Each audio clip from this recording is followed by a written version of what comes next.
Well, good morning and welcome to City Hall. We're going to get started with the invocation and the Pledge of Allegiance. Councilman Greenwell is going to lead us in both of those efforts. Would everyone please stand? Our Heavenly Father, we give you thanks for all the blessings you've bestowed upon us and the city. We ask this morning that you be with all the individuals that come before us to make presentations, and that you be with us, granting us wisdom and understanding as we evaluate these issues that we have to deal with. We ask these things in your Son's name. Amen. Amen. Please face the flag. I pledge allegiance to the flag of the United States of America and to the republic for which it stands, one nation, under God, indivisible, with liberty and justice for all.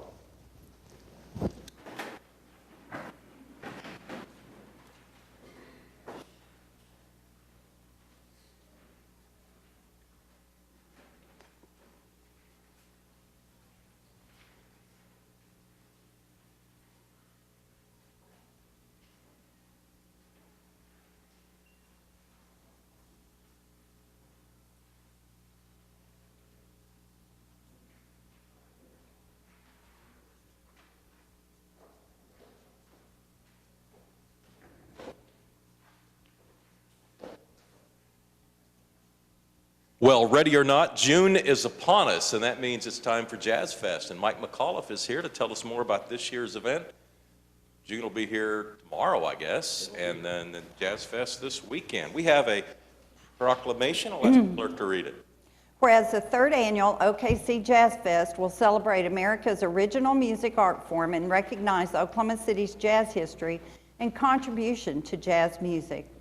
Whereas the OKC Jazz Fest will take place May 31st to June 4th in the Bricktown Entertainment District, including a day of jazz in the historic Deep Deuce, the birthplace of Oklahoma City jazz.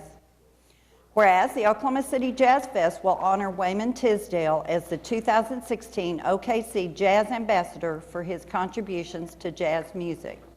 Whereas the headliners for the OKC Jazz Fest include Al Jarreau, the Gap Band, and Oklahoma City's own Color Me Bad. Whereas the OKC Jazz Fest and the new Criterion Music Hall will contribute $2 from every ticket purchased to support allied arts and music education, as well as offering ticket buyers an opportunity to contribute to allied arts. Whereas the OKC Jazz Fest will host local sailors, officers, and their families in support of the 11th annual OKC Navy Days. Now therefore, Mick Cornett, the mayor of the city of Oklahoma City, does hereby proclaim May 31st to June 4th as OKC Jazz Fest Week in Oklahoma City. Let's show our appreciation and acknowledgement of Jazz Week. And I said it started this weekend, and Mike kind of mumbled it starts tonight, I think. So you're way ahead of me. Go ahead and explain. Thank you, Mayor and Council, for having us down this morning. Yes, we kick off tonight in Deep Deuce, the historic birthplace of jazz in Oklahoma City, with 3 bands playing at the Aloft Hotel. That's open to the public. And then on Wednesday, we do a VIP event at the ACM Performance Hall. And then Thursday night, we have Color Me Bad. It's their 25th anniversary. The group has met and started singing from Northwest Classen High School. And this is their 25th anniversary. They're touring all over the country. The next night we have Al Jarreau, who most of you are familiar with, a Grammy Award winner, so we're excited to have him in town. That's the night we'll honor Wayman Tisdale, and Al Jarreau will help with that presentation to honor Wayman Tisdale and his contribution to jazz.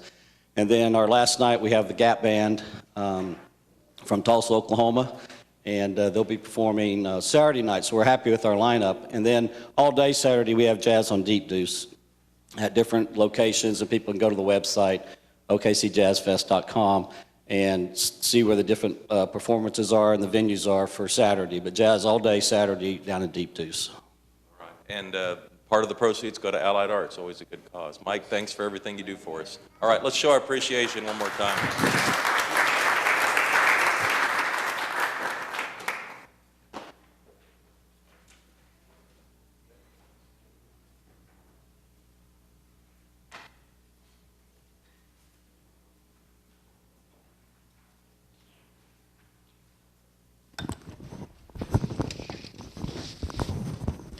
know, it's hard to cover people that shoot from 26 feet from the basket. It's just, I still can't get over the depth and the length of those shots last night. They certainly deserved to win. They won it. Well, we'll continue with the meeting, and we're on item 4, the Journal of Council Proceedings. Item 4A is to receive the journal for May 17th and May 24th, and item 4B is to approve the journal for May 3rd and May 10th. Is there a comment or question on the journal? All right, cast your votes. It passes unanimously. And item 5 is request for uncontested continuances. A few this morning, starting on page 23, under item 9F1. 9F1 on page 23, item B, 5416 Evan Brock Terrace. We ask that be stricken. We need to re-notify. Item I, 1520 Northwest 23rd Street. We ask that be stricken. The owner has secured. Item L, 3705 Southwest 43rd Street. We ask that be stricken. That is now occupied. Item N, 1617 Southwest 48th Street. We ask that be stricken. The owner has secured. Item O, 3637 Northwest 53rd Street.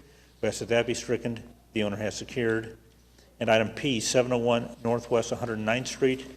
We ask that be stricken. We need to re-notify. And then moving on to item 9G1, 5416 Evanbrook Drive. We ask that be stricken. We need to re-notify. Item G, 1520 Northwest 23rd Street. We ask that be stricken. The owner secured. Item M, 1617 Southwest 48th Street. We ask that be stricken. The owner secured. Item N, 3637 Northwest 53rd Street. We ask that be stricken. The owner has secured. Any other requests for uncontested continuances? All right, we'll move on to item 6. This is revocable permits. Our first is an event that would like to be held this weekend in Ward 6. It's called Klassen Tin Pen Community Festival. Is anyone here representing this event? Yeah, come on forward. Both of you. Jessica and Olivia are here. Good morning. We will need your name and address for the record, just yours. Jessica Thompson, 1414 Northwest 14th Street. Tell us about your event. It's called the Klassen So- Tin Pen Community Festival. Yeah, it's our 4th annual festival. We use it to raise funds for the neighborhood so we can do different projects like the festival, our Easter egg hunt, our Christmas social where we have about 400 neighbors come out to that. And then with this festival, with the S&I grant money that we got earlier this year, we decided we wanted to do a mural in the community park. And it's an expensive mural, and we wanted to engage the residents in the neighborhood so they have a part in that. And so they'll be voting from the 3 contestants that have submitted mural drawings, and they'll pick the winner at the festival. And then we'll have free kid crafts, as well as the FC Energy will be there. We'll have some bounce houses, and then we'll have a movie in the park that night at 9 p.m. We're playing The Little Rascals. Great, and this is Saturday. Yes, Saturday, right, from great. 12 to 7. Meg, I'm assuming you're okay with this? I'm thrilled. I'm looking forward to being there. I would move approval. All right, cast your votes. Passed unanimously. Thank Thank you. Have a good day. Item 6B is a request to hold the Juneteenth Festival. This will be in Ward 7. Anyone here representing this event? Yes, come on forward.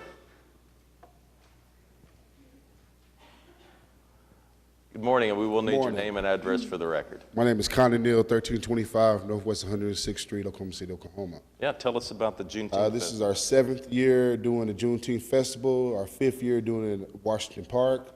It's a great event. The community come out and support us. We have our official Eating of the Greens and our barbecue cook-off, as well as food vendors, artists, and performing art, musical performances. Sounds fun. John, you okay with this? Yes, I am. Can you please tell us when it officially starts? It starts, the week of Juneteenth, which is the 18th. I think that's next week, isn't it? Man, time go by fast. Yeah, it's 2 weeks. 2 weeks. 2 weeks out. From So it starts Saturday, that Monday at Ralph Ellison Library. It is festivities throughout the week leading up to the event at Washington Park. All right, great. Let's get a motion from John. I move for approval. Second. Cast your votes. Passed unanimously. Thank you. Thanks. Item 6C is a request from the Board of Regents to hold the OU Medicine Corporate Challenge. This will also be in Ward 7. Is anyone here representing this event? Come on up.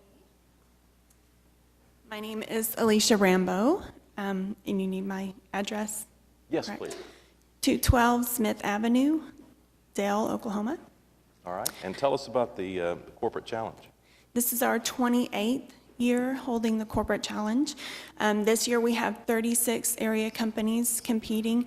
It's a team building event. They gather teams together to compete in athletic events. And on Sunday, June 5th, this Sunday, they'll be walking, running, and we've got a 5K, a 10K, and a bike race that goes from the OU Physicians Building on our campus up around the Capitol and back.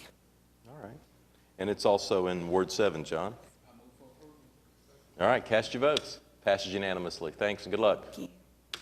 Item D is a request from Fat Wallet Investments to hold the launch party for Craft Beer Week, June 11th. This would be in Ward 6, Meg. Is there anyone here representing this event? Come on up.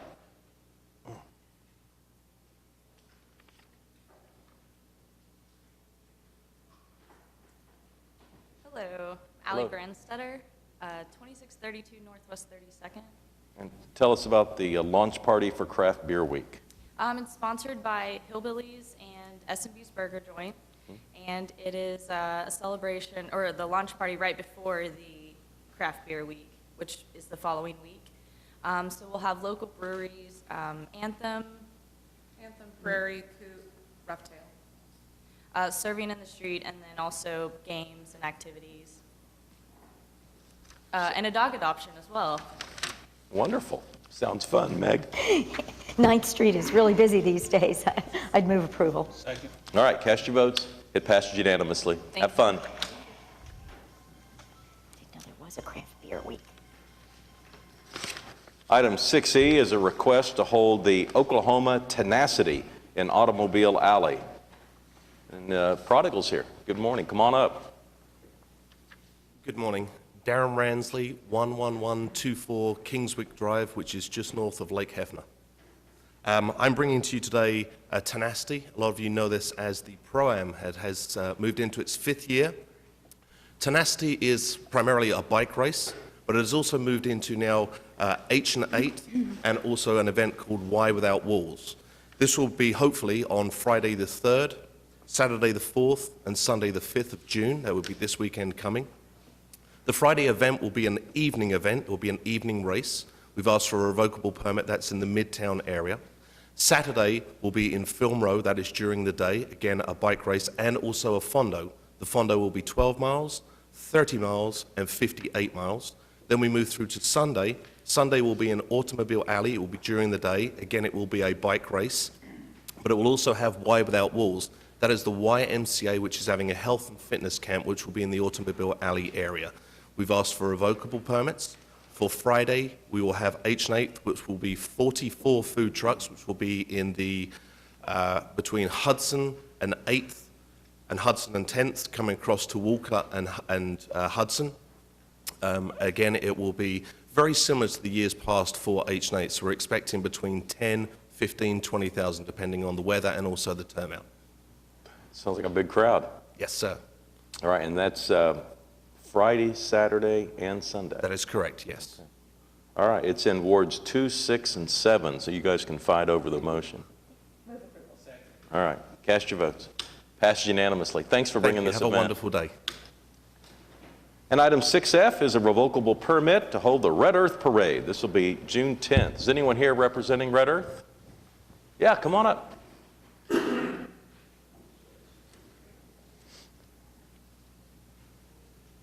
The Red Earth Parade is going to be June 10th on Reno and Sheridan. Good morning. My name is Eric Aish, and I live at 2300 Northwest 161st Street. The Red Earth Festival Parade will kick off the 30th Annual Red Earth Festival, which is June 10, 11, 12 at the Cox Convention Center. The parade will be Friday morning, June 10th, starting at 10 a.m., and it will circle the Mary Botanical Gardens. We'll start the lineup at 8:30 a.m. on Southwest 2nd and right next to where the Fred Jones car dealership used to be.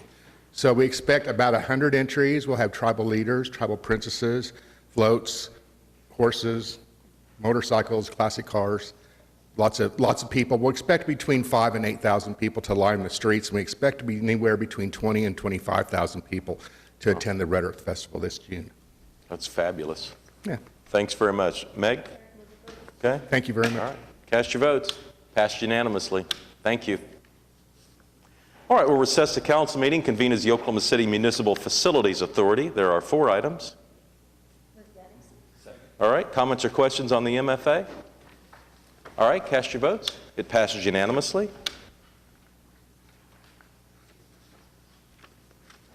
We'll adjourn the OCMFA, convene as the Oklahoma City Public Property Authority. 3 items here. All right, we have a motion and a second. Any comments or questions on the PPA? All right, cast your votes. It passes unanimously. We'll adjourn the OCPPA, convene as the Oklahoma City Environmental Assistance Trust. Just 2 items. All right, any comments or questions on the EAT? All right, cast your votes. It passes unanimously. We'll adjourn the OCEAT and reconvene the council meeting with the consent docket. All right, are there any individual considerations?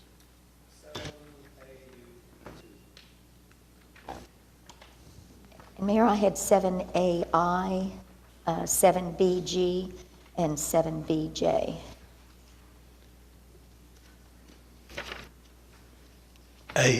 AM.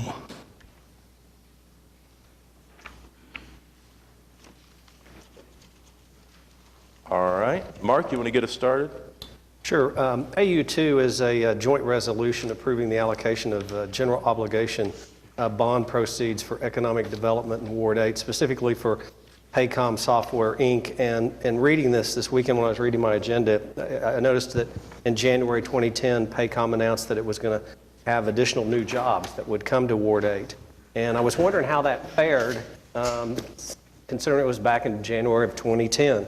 As I was driving home from the airport yesterday, there was this large electronic sign next to Integris Hospital that says, Paycom is now hiring. So I think our stimulus, our development is helpful, and this is a good employer with good jobs, and I'd encourage people that are looking for a job to consider Paycom. I'm glad you brought that up. I saw statistics from I guess it was the state, that showed our metro area had 9,000 more jobs in 2016 than we did a year earlier. And I think a lot of the layoffs that were high profile and seemed to lead the impression that we were losing jobs in the community. And in fact, we had gained 9,000 in the year, and that, I think the year that they were referencing to ended March 31st. So fairly current news. But thanks for acknowledging Paycom is a good company, and we're glad to have them. That's good news. Yeah. Meg? Just a couple of things I wanted to mention. AI1 is the acquisition of some property in the Brock Creek and Twin Creek area where we've had such severe flooding over the years, and this is an attempt to help add a construction project that will hopefully adequately contain the 100-year storms. Now, we know last year we had 500-year storms in 2 or 3 months, but this was an area that was severely affected on South Pennsylvania, and hopefully this will help alleviate people's suffering over there. 7BG is the streetcar maintenance facility. We're going out for bid for this. And we have a presentation on that. We've got people in the audience to go over that. Okay, I thought I saw some folks come in, so I don't need to talk about that one. And then I really just had a question, in a sense, on 7BJ. This is the wayfinding package for the fairgrounds that's part of MAPS 3. And I was just surprised at the differentials in the bid. David, do you have some explanation for that? Yes, ma'am. We were very surprised about that, too, and I did a lot of investigating to make sure that there wasn't a problem. And our staff went out and looked at some of the work they've done, and they've done exceptional work.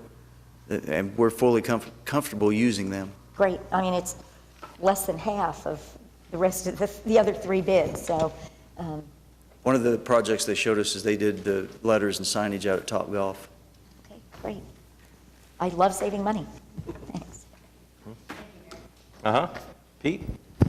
The reason I pulled that is I received some communication this week concerning how that was to be paid for. And having gone back and reviewed the minutes of the Traffic Commission, I think this project meets that criteria. It was, there was a comment made that it would not have passed the Traffic Commission but for the fact that it was to be fully funded by the applicant. But it appears to me that in reviewing the Traffic Commission, it was that it be substantially, that the applicants submit substantial funding. And I think 50% of the cost is substantial. And I'd received a couple comments from people that I value their input very highly, and I wanted to publicly say that I've gone back and looked at it, and I think this meets the criteria that was established when it was presented to the Traffic Commission. That's really all. Okay. Any other comments or questions on the consent docket? We have a presentation. Robert Manley is here from Jacobs this morning to give us a bit of a presentation on the modern streetcar maintenance facility. Good morning, Mr. Mayor, City Morning. Council.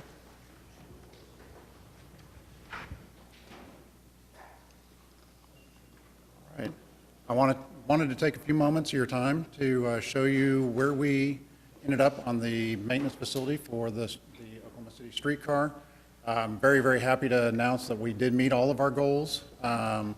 We had several that we set forth early on, and I think we have done a pretty good job. So this is kind of a street view of what the maintenance facility will look like. This is from 7th Street looking. You can see the bridge in the background. One of the items that was kind of a lofty goal that we had was we wanted to be cognizant of the Union Station next door, but we didn't want to completely replicate that historic building. So we pulled some of the limestone, and one of the great stories on this project is we actually found the original quarry that the limestone came from, and they had been out of production for years, but they had just recently opened to start producing again, and we're one of their early clients. Hopefully they come in on the bid, so we're going to be good on that. But we also wanted to add a little bit of a more contemporary feel to the front, a little bit more modern, so that's why we have kind of a jewel box on the front as an entry. Really gives a definition of where to enter the building. So some of the things that we had on this, the building is located on 7th and Hudson. It's on about a 2.7 acre site. One of our biggest goals on this was to make sure that this building not only met the near term, but it also met your long-term goals. So, you know, when the system expands, it's 12 streetcars or even larger, you don't have to build another facility. This one can easily be expanded to accommodate those, from covering vehicles, from maintenance on the vehicles, from staff that takes care of the vehicles. The building's about 22,000 square feet. It's, like I said, we have right now, we designed it for 5 streetcars undercover. We have a 6th streetcar coming, which we will be able to fit in the building in an emergency situation. So that is one of our goals that we met. We also have a lot of excess storage on the site. So we'll be able to store the catenary poles, the wire, all the electronic components. So this is the site, 7th Street, Hudson, Walker. The streetcars come in onto the back side of the building. We did go to the Board of Adjustments to request a variance on the building location on the site. They granted that, so that was no issue. We also requested from them a building height. They wanted the building to be 55 feet tall, but that won't work on this site for what we're doing, and they granted that. So we have employee and visitor parking off 7th. The streetcars come in off Hudson, and we do have a fire lane that wraps around the backside of the building for, we worked with the fire marshal on that, and that also allows us to bring large trucks in for delivery for streetcar components. So like I said, the building's about 22,000 square feet. We have an administration area that's about 5,000 square feet, has a training area, it has offices, restrooms, break room, those sort of things. The maintenance area on the backside has a pit area for maintenance of the bottom of the vehicle. It has a heavy maintenance area, a wash bay area, and one of the lessons learned from other streetcar facilities in the country is that there's never enough part storage. So we've actually gone larger than most any other facilities in the country with more part storage for all of the components that will happen on the vehicle. And then we do have a second floor. The second floor allows access above that service pit for the air conditioning units, the pantographs, all the pieces on the top of the vehicle. And we worked closely with the fire department to show them how those work because there are no railings on the front of those work platforms. And the idea is when the streetcar comes in, it will break light beams that will unlock the gates up above. You cannot access those platforms until the streetcar is in place. The gates are shut, securing the vehicle in place and creating a floor all the way across. So it's a safety concern that we had, and we wanted to work with the fire marshal on that. So these are just some snippets of how everything is done in 3 dimensions now. So we actually designed the building in 3D. We look at all the parts and pieces, everything down to where ductwork and diffusers go and electrical outlets go. So you can see on this, we have everything in. We've identified if there were any conflicts and resolved those long before we finished with our 2-dimensional documents that the contractor will build from. And this shows those work platforms up above with the pit below, and we have equipment in here as well. So there's about $600,000 worth of equipment that will include the lifts, everything from work tables, the components that are necessary to maintain the streetcars, as well as a couple of bridge cranes. So part of the facility is that we had a specific goal that we wanted to meet from a budgeting standpoint. So we're carrying 3 alternatives. These would be bid ads, so we'll have the contractor price these. We have enough information in our documents to get a good price. And hopefully if the bids come in low enough, we'll be able to add a few of these. So the first one is clear story pop-up windows.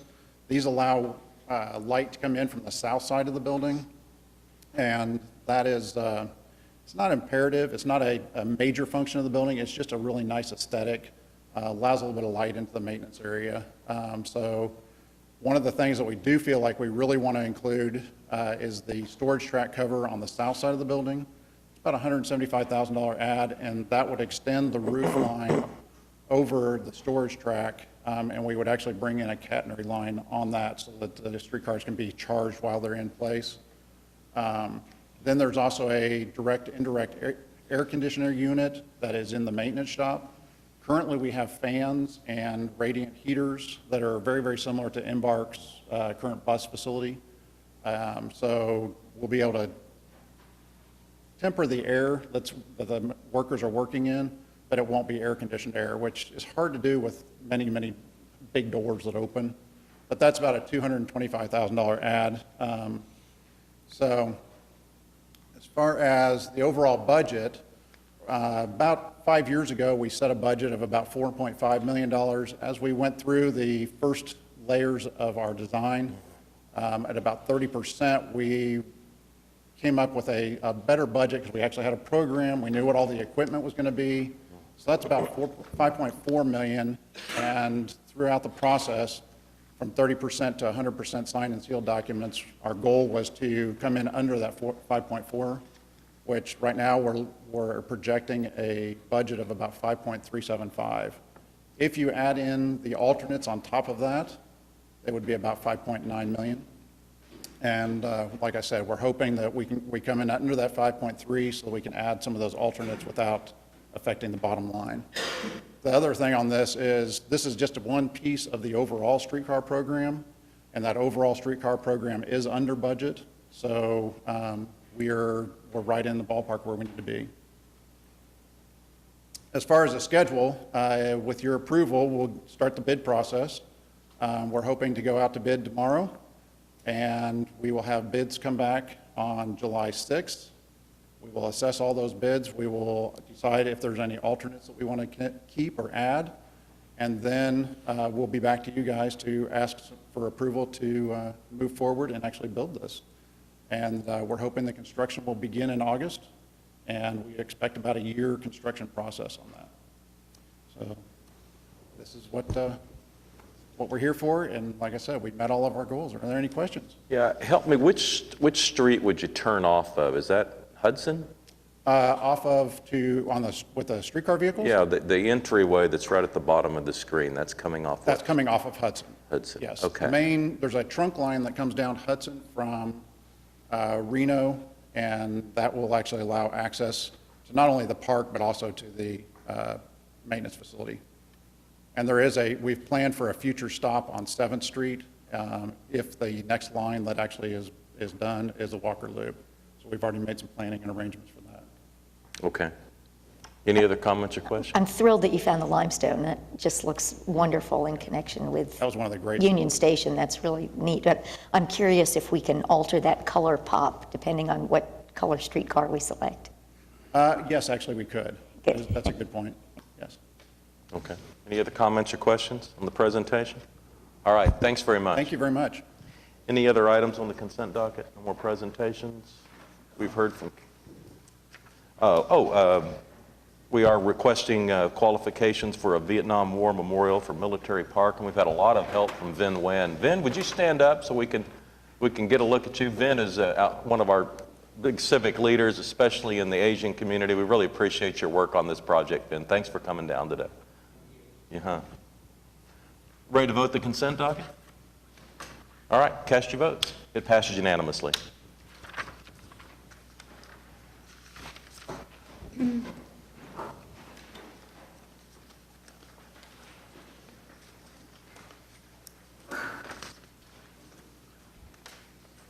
All right, we're on to the concurrence docket. Any comments or questions here? Move those items that get individual consideration. All right, we have a motion and a second. Cast your votes. It passes unanimously.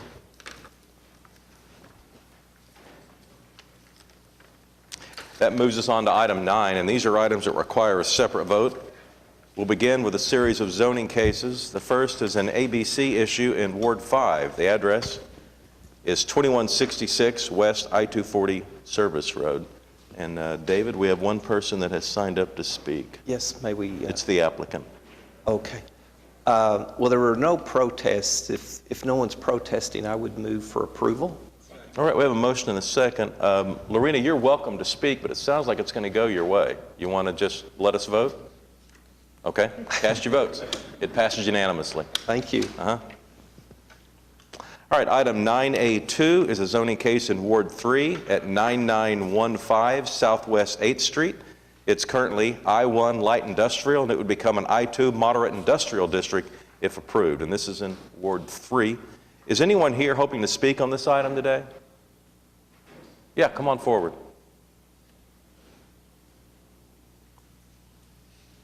Thank you, Mr. Mayor. Sean Rieger, 136 Thompson Drive, Norman. I'm the applicant's representative and just here to answer any questions you have. Tell us about the project. Yes, Mr. Mayor. This is actually an item where it's transferring ownership from the property owner to the east, which is the Flying J, I believe, truck stop, and to the property owner to the west. The property owner to the west, which is the truck repair facility, is buying this property from the property owner to the east and simply needs to change the zoning to accommodate their use. Okay. There's been no protest. It was consent docket unanimous at Planning Commission. We would appreciate your approval. All right, in Larry's absence, would someone make a motion? All right, cast your votes. It passes unanimously. Thank you very much. Thanks, Sean. Item 9A3 is a zoning case in Ward 1 at 9601 West Reno. It's currently AA agricultural, and it would become an I-2 Moderate Industrial District. James? Yeah, this is had as a recommendation of approval from staff and Planning Commission. No protests. Has anybody signed up? No. Okay, I'll move for approval. All right, we have a motion and a second. Anyone here want to speak on item 9A3? Cast your votes. It passes unanimously. Item 9A4 is a zoning case in Ward 7 at 10102 Broadway Extension. It's currently R1 single family, and it would become an O2 general office district. John? All right, thank you. This passed the Planning Commission. There was no protest. Has anyone signed up to speak No. No one has signed up to speak. I move for approval. Cast your votes on 9A4. It passes unanimously. Item 9A5 is also a zoning case in Ward 7 at 7513 Newberry Road. It's currently AA agricultural, and it would become a new SPUD if approved. John, we have one person who has signed up to speak. All right, I see the applicant is present. I do see we do have protests. I want to hear from the applicant, then the protester, and then I'm going to actually move for approval. My view would have been different if this was in a residential neighborhood, but the properties that surround this particular application is zoned agriculture, which means that it is not zoned residential. Again, it's zoned agriculture. So I am going to move for approval when that time comes. All right. Mayor, since the agenda was printed, there is now a 52.03% protest, so it will take 7 affirmative votes to approve. Okay, thank you. All right. Mr. David? Mayor, members of council, David Box, 522 Colcord Drive. I'm here today on behalf of the of this application. What we have is a bit of a unique situation in that on this site, some form of commercial activity has been going on since sometime in the 70s. What my client's research has found is the individual she purchased this property from was actually running some form of an auto garage out of the back part. My client owns and operates a landscaping business. As Councilman Pettis rightly said, this is zoned agricultural. I think it's important for the council to really look at what AA zoning means in Oklahoma City. So what I'm going to read is straight from the municipal code when describing AA zoning. And what it says is it permits low-intensity residential development along with certain commercial and institutional uses. So when the folks moved out to this AA district, it was known, or should have been known, that some form of light commercial activity is going to be conducted here. I believe it was Councilman White, when this item came up originally, that said, you know, I live out in an agricultural area as well, and there's certain commercial activities that go on. And when you look at what uses would be permitted by right today under my client's zoning, many of those are far more intense than what she attempts to do with this SPUD. You could have commercial animal raising, commercial vet clinic, a family daycare center allowing up to seven children. You could have a group home, police station, fire station. I say all this just to say this SPUD essentially is downzoning. It's going to be less intense. What I've handed you are 3 different documents. I think the first one may be the most telling. This is a view from Newberry looking directly west towards my client's house. And when you're out there, what's telling is the change in elevation. When you look at the property from the street, you can't see the barn and the shed where the commercial landscaping business equipment is stored. It all drops, and so you can't see it. All you can see are the trees. The house you actually see in the photo is not my client's house. It's on the neighboring property. So there's significant trees and landscaping that blocks it. Next, you see the SPUD exhibit. What my clients agreed to do is limit all the activities to that track 2. And as you can see, track 2 is way in the back, and again, shielded by elevation, trees, and her personal home. And then finally, the third document is a Google Earth aerial just showing kind of how sparsely populated this area is, and showing in purple where the maintenance facility is that my client currently operates. Now, the unique thing about this is because her activity involves people coming onto her property to get the trucks, that's what tips it over, requiring the SPUD. But we're only dealing with 2 to 3 trucks a day, and the timing is around 7 in the morning, and then again between 5 o'clock and dark. And so her employees will come, get the equipment that's stored indoors in that maintenance facility in the back of the property, leave for the day, and come back at the end of the day. So there's very little come and go traffic. There's very little, if any, activity on site. It's just the storage of it, again, all indoors. Your staff recommended approval.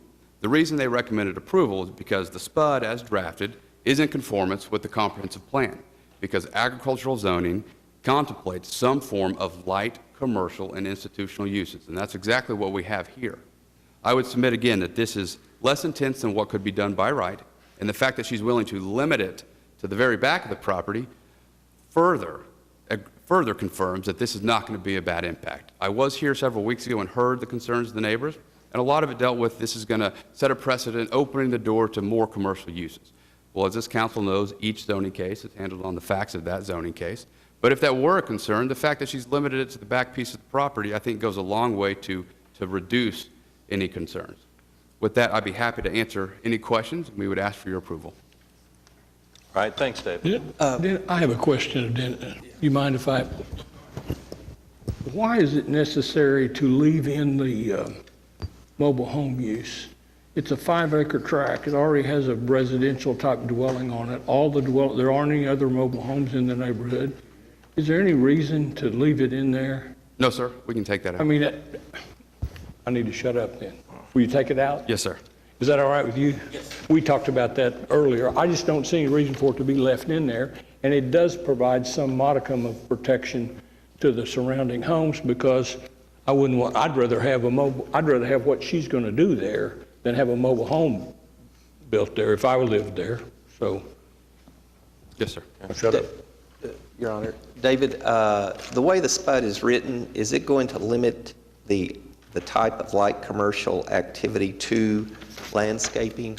It's very limited. It was geared towards allowing what her use is. Very limited other uses that are already allowed in AA. But yes, that's correct. Okay, thank you. All right, David, thank you. Aaron Lawrence.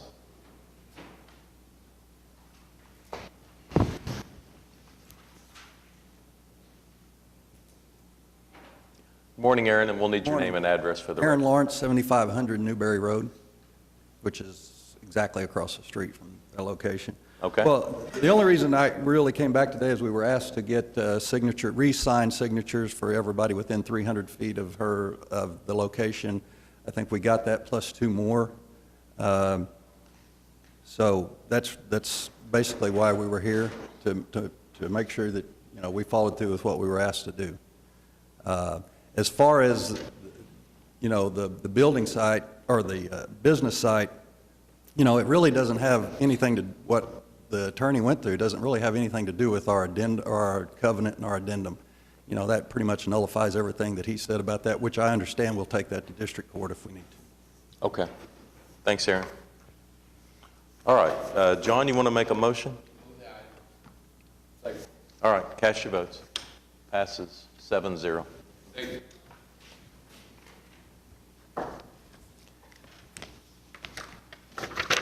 Item 9B is a zoning case, and this is also in Ward 7. 9B1 is an amendment, and item 9B2 is the actual ordinance. John, I know this has been deferred once. Are you okay with this? Yes, I had an opportunity to meet with the applicant. I see the applicant is here, and the concerns I have were addressed, so I move for approval.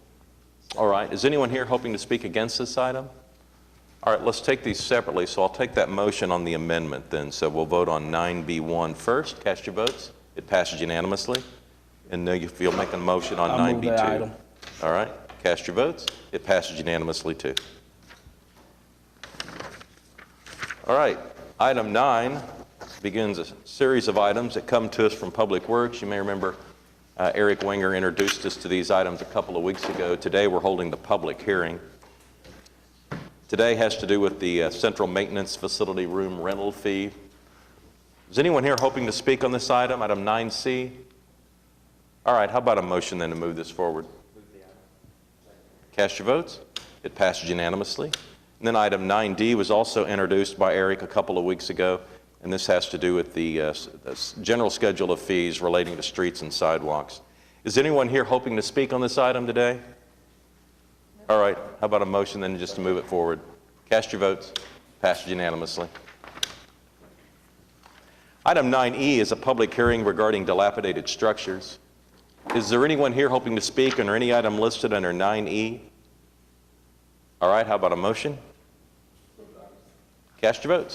It passes unanimously. Item 9F is a public hearing regarding unsecured structures. Is there anyone here hoping to speak under any item listed under 9F? Cast your votes. Passes unanimously. Item 9G is a public hearing regarding abandoned buildings. Is there anyone here hoping to speak under any item listed under 9G? Cast your votes. It passes unanimously. Item 9H is a public hearing regarding the removal of properties from the abandoned building list. Is there anyone here hoping to speak under any of these items? All right, how about a motion on 9H? Cast your votes. It passes unanimously. Mayor, could I just ask a quick question while Charles is here? One of the items that was removed from the list in uncontested continuances was 1520 Northwest 23rd Street. I think it's the old Foster's Flower Shop, perhaps. I'm sorry, what was your question again? My question is, this item was removed, it was listed as an uncontested continuance. It's 1520 Northwest 23rd Street. Oh, And it apparently was secured. I drove by it yesterday, and it is boarded up, but it is in extremely bad repair. Are we moving forward with some additional enforcement? well, yes, I mean, what we do here today doesn't affect any of the rest of the nuisance abatement things that we also do, but if that's what you're asking. Yeah, I want to continue to work it. Even though it is secured, it's in terrible condition. And Yes. we need to continue to, Yeah, they'll move forward with property maintenance and, grass or junk or anything like that. okay, thank you. All right, we're on item 9I. The Water Trust is issuing some commercial paper. Pretty good interest rate, I understand, Chairman White. Is there a motion on 9I? Cast your votes. Passes unanimously. Item 9J is an issue on a lawsuit, and I understand we do not need executive session on this matter, so how about a motion to approve? Cast your votes. It passes unanimously. Item 9K is also involving a lawsuit, and I understand we do not need executive session on this item. Cast your votes. It passes unanimously. Item 9L is a workers' comp claim, and I understand we do not need executive session on this. Is there a motion? Cast your votes. It passes unanimously. Item 9M, I understand we do not need executive session, so a motion to strike would be in order. Is there a motion to strike? Cast your votes. That item is struck from the agenda. Item 9N is claims recommended for denial. Is there anyone here hoping to speak on any of the three items under claims recommended for denial? All right, how about a motion then? Cast your votes. It passes unanimously. Item 10 is claims recommended for approval. Is there anyone here hoping to speak on any of these items? All right, how about a motion on item 10? Cast your votes. It passes unanimously. Item 11 is items from council. Mark, you have anything for us today? Thanks for your help. Bluff Creek Park, on June 10th, there will be a grand opening of the fourth water conservation garden. We have one in the Myriad Gardens, one at OKC, OSU campus, the Oklahoma City Zoo, and now Bluff Creek. It's at 10 a.m. Friday, June 10th, 4551 West Hefner Road, and we'd encourage the public to come out and see this beautiful park. All right, John? All right, thank you, Mr. Mayor. With sad news, we lost retired Judge Charles Owens, who was the first African-American judge in the state of Oklahoma. His services will be Wednesday, I believe, at noon at Corpus Christi Catholic Church. Thank you. David? Your Honor, just a request to Jim and the staff. Could we get a rough estimate as to the cost that would be incurred if we brought all of the arterial streets up to a rating of an A or B? And then the second request related to that, and Jim, I don't know if I could ask it in this manner or if we brought all the other streets up to an A or B, if that's even achievable, or would we say all other main streets not considered arterial streets up to an A or B? Just a rough estimate of the cost. Not sure what an A or B is. We generally use a PCI, a pavement condition index, which is a percentage. It's a 0 to 100 scale on that, but we can come up with something that would get us up there. We'll work on. Yeah, just a rough estimate as to the cost of doing that. Thank you. Pete? All right. James? Nothing? All right. City manager reports. Mayor, this morning we have a report on solid waste, and you know there's probably no service that we get graded on more than solid waste, because each week we have a pass-fail from every one of our citizens on whether or not we perform that. You know, water comes, everybody, you know, we get that same test, you know, when you turn your tap on in the morning or when you flush your toilet, you hope that it goes away. But people don't have that conscious thought. But when you come home and your trash can's empty, you go, well, you know, that got to haul the cart up, and you either had a pass-fail on that. Remarkably, that it's one of our highest level services, is our solid waste service. We have a very comprehensive service that's out there. And next to fire service in our annual report, solid waste services is our second highest rated service that's out there. And so we're very proud of that. Our contract has expired. We're in negotiations with a new contract with Waste Management to go forward, and we have some options on how we can go forward with service in the next period of time. Today's presentation is to outline some of those options. We're not looking for, there's no vote today up and down as to what we're going to do on this, but it's to take a look at those service options that are available to us for our consideration as a policy decision by this board as we go forward. So with that, Bob Gardner is here today with SCS to talk about these options. While he's coming up, Marcia Slaughter's in the audience, along with Brett Weingart's in the audience, and Jim Lynn. Jim Lynn, of course, runs the solid waste division, does a great job out there. Good morning, Bob. Good morning, Mayor, City Council. As you recall, I guess it was last May, I think I last made this presentation before you regarding the public survey that was done associated with the services that are provided, how the public views those services. And we talked about the options that we were looking to procure. And at that juncture, you all had approved the issuance of a request for proposal that we had worked with solid waste on. And that procurement had a number of options that were included in it, a fairly complex RFP, to look at options that might be available to the city over the next 6 to 12 years. And so those options were evaluated in terms of the bids that were done. And what we'd like to present today is an overview of the alternatives that were looked at so that you can see what those alternatives were and are. An evaluation of the findings, looking at the overall financial picture associated with whether you were to adopt one scenario or another, or one option or another, and some recommendations that we've prepared associated with those services going forward. As you recall, back in May, there were a couple of major points associated with the public survey that was done that Pat McFerrin performed for the city. And it was very clear from that survey that the residents would appreciate the 96-gallon, the big 96-gallon roller carts for recycling services. As you know, now you have what's called Little Blue, which is the carts. That's commonly referred to as dual stream recycling, where you separate the materials. It also limits the amount of materials, the types of materials that you can recycle. And with the 96-gallon carts, you can increase the quantity of materials that are recycled, as well as the breadth of the materials that are ultimately recycled. Secondly is the issue of bag service. As you know, that your current service, if you're in the urban areas, you have unlimited bag service that you can provide if you have your 2 carts. And that's relatively infrequently used overall. It is used. A survey that was done back a couple years ago showed about 2 to 3% of folks actually using that service, but it's an important service. And lastly, bulky waste is a very popular service. Obviously, you all have a number of storms that come through, and bulky waste is a big deal. And it's a major issue associated with the overall services that are provided. So, in terms of what did we look at? As you know, currently, you have a collection that's done on a 4-day-a-week basis, Monday, Tuesday, Thursday, and Friday. You have recycling that is every week using the dual stream recycling, the little blue bins. You have bulky waste collection on a monthly basis, and you have the unlimited bag service.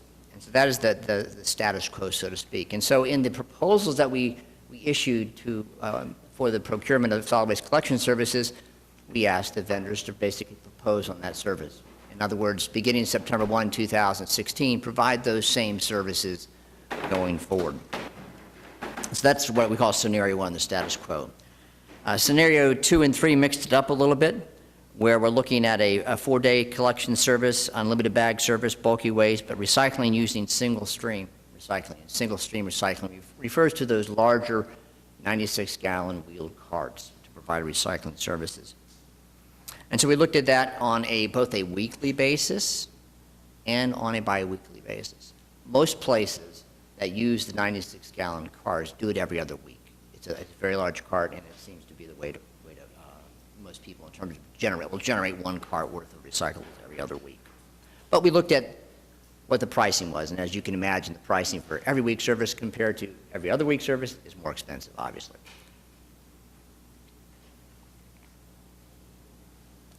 The next scenarios that we looked at, there we go, is looking at the household commercial waste, is looking on what we call scenarios 4 and 5, and that's once a week collection on a 4-day collection schedule, bag service subscription. So we're moving toward what we call full containerization. One of the major issues associated with solid waste collection is injuries to workers who are having to pick up materials and put them into the garbage trucks. Full containerization gets away from that. So this is the concept of if you were going to have everything in a cart. So there would be additional carts potentially that customers, if they would so desire, would need in order to put their grass clippings or their other yard waste in those carts. So that eliminates that person getting out the cart and putting it into a separate container. So that's a change in the overall way that you would ultimately collect services. You could also, in conjunction with that, have a bag subscription service. So if somebody had significant yard waste they were willing to pay for it, you might consider doing that as well. So those were the scenarios associated with looking at the full containerization. And then, being good engineers, we did a number of iterations associated with this. We also looked at the idea of reconfiguring the city's collection areas in terms of trying to centralize where the city collects the waste from the citizens in areas that are non-gross, so they can have a fixed asset, so to speak, with regards to the area that it collects, so it doesn't have to continue to expand and purchase new equipment along the way. With the basic philosophy or the thought being is that the privates are more quick to respond to change relative to adding equipment along the way. So those were some of the scenarios that we looked at with respect to that. So what we ultimately concluded, we looked at these scenarios on a net present value perspective. In other words, during the course, as you look at the scenarios, you're going to have a varying cash flow. So for example, on single stream recycling, you're going to have to purchase carts, and that's a big capital purchase. If you're continuing your dual stream recycling, you're not. So you have varying cash flows. So the net present value is a way of looking at the overall and comparing those all options. As you can see, the option of your current configuration, which is the status quo, both whether you're doing on a 5-day or 4-day week collection schedule, is going to be your lowest cost scenario. And the reason being is when you go to a single stream, you're spending about $12 million to purchase carts. So there's obviously more costs associated with that. But we'll show you in terms of on a dollar per household per month, it's less than probably 75 cents per household per month to ultimately have those services. But as you can see, that kind of the range of the scenarios associated with it. The note here on the 5-day per week, that was one of the other options that we looked at. That being, we asked the contractor, or they had indicated early on when we were doing the RFP that they thought it would be cheaper for them, for utilization of their equipment, to have a 5-day per week collection schedule. And so we asked for those proposals. They gave us pricing associated with that. We also evaluated it on behalf of the city. It looked like it was going to cost additional money because you'd be providing additional services for bulky waste collection for more people, potentially. So it was kind of an interesting analysis associated with that. We looked at it on an aggregate basis in terms of trying to a normalized kind of analysis to look at what that would look like on a dollar per household per month. And we picked the year 2020, and we figured that would be the year when all the transitions might occur, because as you know, beginning September 1, 2016, we're not going to automatically change. And so there's going to be a period of time we're going to use the status quo, and we're going to continue on for a period of time. And we figured that by 2020, any decisions that you might have with regards to those particular changes would occur, and so we just picked that as a comparison purposes. And as you can see, on a dollar per household per month, regardless of the scenarios that you choose, the change is relatively small. less than, I think, 2 or 3%. And so I think the big picture there is that you can accomplish the single stream recycling if you so decide to do that, and you look like you can do so at a relatively affordable cost. So our recommendation is that you consider the single stream recycling on an every other week basis, and that if you do so, you could transition in February 2018. The thought process being there, it takes about 9 months or so if you're going to purchase those recycling carts, to procure those, to assemble those and distribute those, and do the public relations kind of communications that need to occur. And so this would provide the adequate time in order to do that.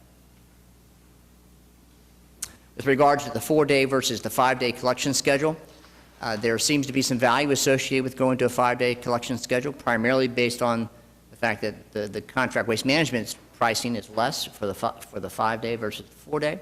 So that might be something to consider along the way. You don't have to, but it's one of those considerations. It looks like you might be able to save some dollars associated with that.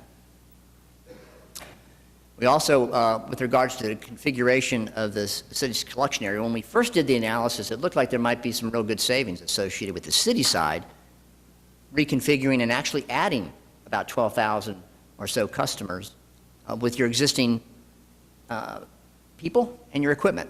But then when we added the bulky waste side to it, it kind of negated those particular savings. So it doesn't look like there would be a whole lot of benefit to adding additional customers. However, we do think there is some value for the city. It's been a number of years, I think 2007, since the city last rerouted its collection routes, and they're unbalanced at this juncture because of growth. We recommend that you go ahead and look at that and reroute your routes, as well as potentially consider reconfiguring your area to be more centralized to your depot. With regards to the phasing options, we looked at a couple of different options. Phase 1, which is starting one now, which is 2016, where you implement the new waste management contract. And that would go on until February 2018, where we suggested transition to new collection areas and for single stream recycling on a 4-day or a 5-day basis. Again, you can make that decision. And then ultimately, if you decide to go to full containerization, to do that sometime in the future to be determined. The second option would be to kind of stagger some of the changes, where phase 2 would begin again in February 2018, and where you transition to new collection areas, and then in July 2018, transition to single stream. And then again, phase 4, which would be the full containerization, you look at a different schedule. And so here's looking in terms of a bar chart to show how those would occur. Associated with the transition. So this particular schedule allows for the planning. It allows for the purchase of the recycling carts that you would ultimately need to do the single stream recycling.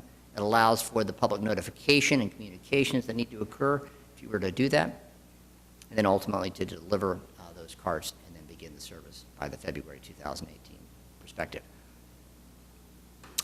Other activities that are going forward at this juncture with regards to rerouting the city collected routes, the city is considering that, looking at some strategies relative to potentially rethinking the way services are paid for, whether you look on a pay-as-you-throw, so if you have more carts, you pay more. If you have less carts, you pay less. So that's something that you might consider in the future.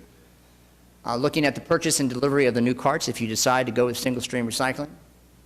There are a number of changes that you can appreciate with regards to a change in that kind of service in terms of your SAP system and how you bill your customers, and so those all have to be coordinated and transitioned during the transition period. Public education, potential ordinance changes associated with that. So those are all included in the transition planning that we've outlined. So that's kind of a brief summary of where we are at this juncture relative to the service alternatives that we've considered. Open up to any questions that you might have.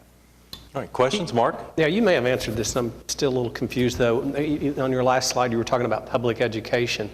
As far as the recommendations that you're making to us today, have those been vetted with the public? Has there been public comment, public surveys, any input to see if the public would buy into these recommendations? Yes, we did that back last spring when we conducted a series of focus groups associated with the services that are provided currently, as well as potential future services that the city might consider. And the single stream recycling was one of those, the bag service was one of those, bulky waste was one of those as well. And there was a very strong indication of an interest on the single stream recycling. Thank you. Yeah, Jim. Is full containerization just another word for getting rid of the bag collection? Well, it can be two parts. Full containerization, basically, yes, is to get rid of bag service, but you could also supplement that with a bag service where you pay for it. And so it could be a supplemental service that you ultimately, if you have that kind of volume of yard waste, you know, understand that it does cost additional money. And am I right that I didn't see a recommendation from you guys on what we should do on that? Correct. In other words, it's an area open for discussion in terms of how you would ultimately structure a pay-as-you-throw kind of a process, and whether you would ultimately do that. Well, my take on that would be, I think we should get rid of bag service. I don't think it's utilized enough, and I don't think people would miss it at all. Pete? I have a couple comments. One is, I recognize how popular the big trash service is, and I may be the only person in the world that it's not popular with, because living in a rural area, it is like every day is big trash day. I mean, people set out immediately whenever they have trash, they just set it out. And that may fall back on us for lack of enforcement, but I think we ought to proactively enforce that. There are places within a mile or two of where I live that there is bulky waste there every day. I believe it's people, remodelers, that don't want to pay the bill to take it to the landfill and just set it out. And I'd like to see us more actively enforce it, because in the rural areas, I understand it's popular, but I think it's popular for those that are on both sides, for those that abuse it and those that find it necessary. I'd like to see us enforce the dates a little stronger, because I just think it detracts from what did people say when they saw the panhandlers? It distracted from their quality of life. Well, this distracts from my quality of life. What is it a week before, Jim? What is Just a few days. Marsh or Jim, can you give us the specifics on the set-out requirements on bulky I think waste? it's just about 3 days.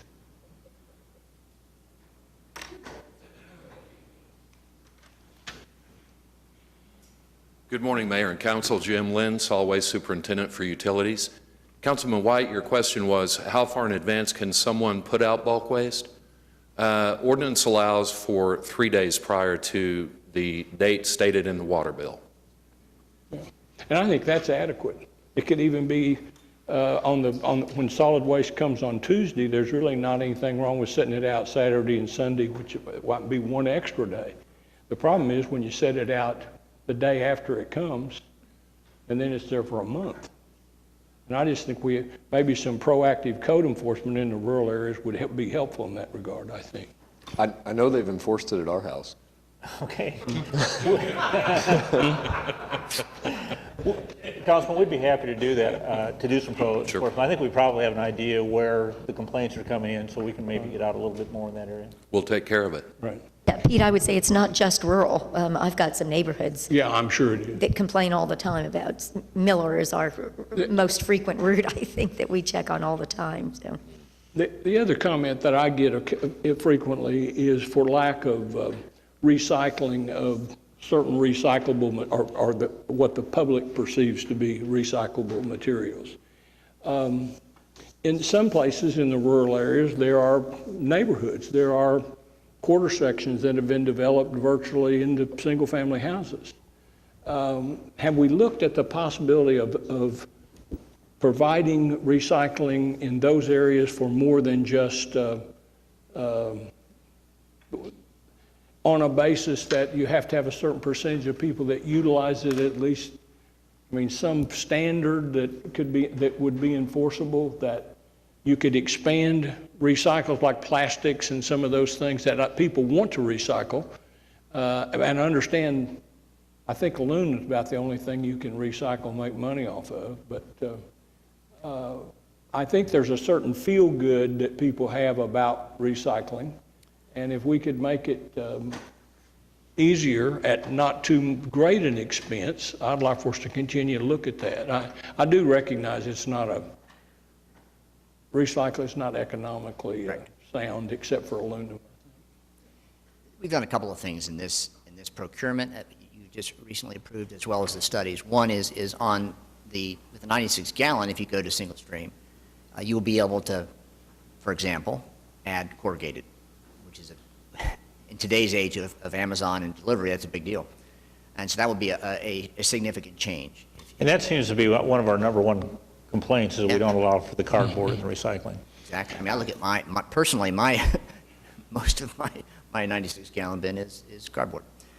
So that would be a big change. The issue in terms of the second question you had in terms of the rural areas, it's a function of some obviously have cost. As you're further away from the area of collection, it becomes less economical to get out there and provide that kind of service. So we look for a certain density of population in order to provide those. And one of the things in our study that we looked at, which was a reconfiguration of some of those areas currently now that aren't provided those services, but they look like they have the density on a per square mile basis to be able to serve those, and they're contiguous to those areas that you have collection routes already, that we've looked at that as well. I just would like for us to try to think a little bit outside the box with regard to the recyclables. It seems to me that in areas where I've seen it, it's put out in a fairly small tray. It's not put out in a big blue. I'm not sure you have to have a great big truck go around and pick it all up. And one of the ideas that we've talked about with staff is the potential in the rural areas. You could put recyclable, citizens areas for recyclables. The challenge with that, obviously, if they're unmanned, is that they typically are then used for illegal disposal of just waste. So you have to really balance that particular issue. But it's another area, if you wanted to provide those services onto the rural areas, you could provide those and space those in a way that would make some sense. And maybe when you analyze the cost, do you analyze the savings involved in recycling with regard to the length of the landfill? We did. I think any of us that have landfills realize how difficult it's going to be to site the next landfill. So making the ones that we have last as long as we can is very important. And I think there's a value in that. And if we can reduce the amount of stuff we're putting in there through recycling, it seems to me that makes long-term sense. And we did. We considered it when we looked at all the scenarios that were considered in this analysis. The elements were, you currently are recycling about 9,000 tons a year of recyclables, which is about 3% of your waste stream. We basically said with single stream recycling, we multiply that by 3. We really don't know at this juncture what that's going to be, but we said for planning purposes, we're going to multiply by 3. So we took that into account relative to the amount of waste being disposed at the landfills. So that's included in the overall analysis. I've advocated for a long time we look more seriously at a composting facility of some kind. And I recognize that some of the municipalities that have them have a hard time getting rid of what they've composted. But even that's not, I think, has to be weighed off against, at least it's not going into a landfill where 10, 15 years from now we're going to wish we had more capacity in every landfill we have. Yeah, I think the interesting both challenge and blessing that you all have is that you have relatively inexpensive disposal costs. When you look at the nation, across the nation, when you're in the $20 per ton kind of range of disposal costs, where the average across the nation is more like probably in the $45 per ton. So it makes it very, in terms of the decisions that you make are a little bit sometimes different than some other areas because you have such inexpensive disposal. And on the positive side, your landfills, the ones Waste Management Republic have landfill gas to energy projects on them, so they're using the organic materials that are being disposed of in there for beneficial purposes as well. I wouldn't want anybody to think my comments are negative toward the process. Having lived in a rural area now for almost 40 years, the difference in living there today with regard to the dumping problem is infinitesimal compared to what it was 40 years ago. I mean, you could hardly drive down the bar ditches, drive down the road and look at the bar ditches and not see them half full of trash almost all the time. And they were just garbage, and the bulky waste and the regular trash service and the city taking over all of it has made a huge change in the city. but I'd like for us to be really conscious of that next step, is how we eliminate things from going into the landfill because of the long-term cost of doing it. I think all of us that have them have a lot of pressure from the people that live around them, don't like them. They all, you know, and I'm thinking, where do we put the next one? Is it 40 miles away where we don't have to listen to the people that don't like it because they're not our citizens anymore? I mean, you know, it seems to me it makes more sense to try to make them last as long as we can and do everything we can to make them last. And it could be that at some point technology will allow us to dispose of it for some, you know, positive, you know, way. I mean, there are municipalities out there now that have efforts to do that. I assume their disposal costs are just a lot higher than ours. They are. But there's a trajectory out there that someday that'll most likely be occurring. We look forward to that. Bob, thanks very much. Thank you. Next up is council priorities. We have two priorities we're presenting on today. The first is regarding safe neighborhoods, and we have Bob Teener, but first Aubrey Hammontree. Yeah, to do those two, we'll be presenting on that issue. Good morning.